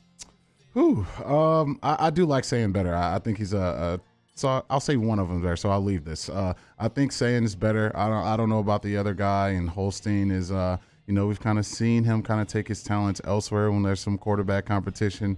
I don't know by the time this thing's all said and done, he's still going to be a part of this Alabama recruiting class. We'll see how it all plays out, but something tells me he's probably going to take his talents elsewhere. So, all right, last one here. You'll like this one. Lane Kiffin, he took to Twitter to ask the Rebs head baseball coach, Mike Bianco, if in a home run derby, is the pitcher supposed to get smoked in the throat by a baseball, which would happen to their assistant, Michael Nicewander, at practice yesterday. Are you taking or leaving? Probably a good idea to have a pitching net up next time you have a home run derby. Well, it's kind of like a wiffle ball type thing, so I don't think the coach was in jeopardy of closing his wind tunnel or something. But yeah, I mean, it wouldn't be a bad idea to put a little L screen up there to make sure we don't get smoked in the face by an offensive lineman taking hacks. I think that would be acceptable practice in the home run derby. Kiffin always doing some baseball stuff. They've done a lot of home run derbies over there in his day, plus throwing out first pitches with golf balls and mustard bottles and all that. Kiffin loves to make things happen over there. That's it for us here on a Thursday. Open things up in the first hour talking about LSU's slow starts, and there's some sort of continuous problem they've got to get fixed. And there really isn't, but we went through it at the top of hour 1. DJ Chester committed to LSU on the offensive line. Talked about Brian Kelly's track record developing offensive linemen and what that means for this signing class. Luke Johnson talking black and gold. That was back at the bottom of hour number 1. Hour 2, we opened up looking at some Alabama game notes, some trends, some statistics, and just what Alabama's done here in Baton Rouge, which is not all that pretty. Mel's big board, the first one at 2:15, and then we had best win and worst loss on the board in college football and the NFL at the bottom of hour number 2, as usual. You can catch it all on demand, 1045ESPN.com, or on Apple Podcasts, Spotify, YouTube, anywhere you may find it. Matt Moscona is coming up here on After Further Review. Stick with us here. We'll see you tomorrow for a Football Friday. It's Hunt and Hill on 1045 ESPN Baton Rouge.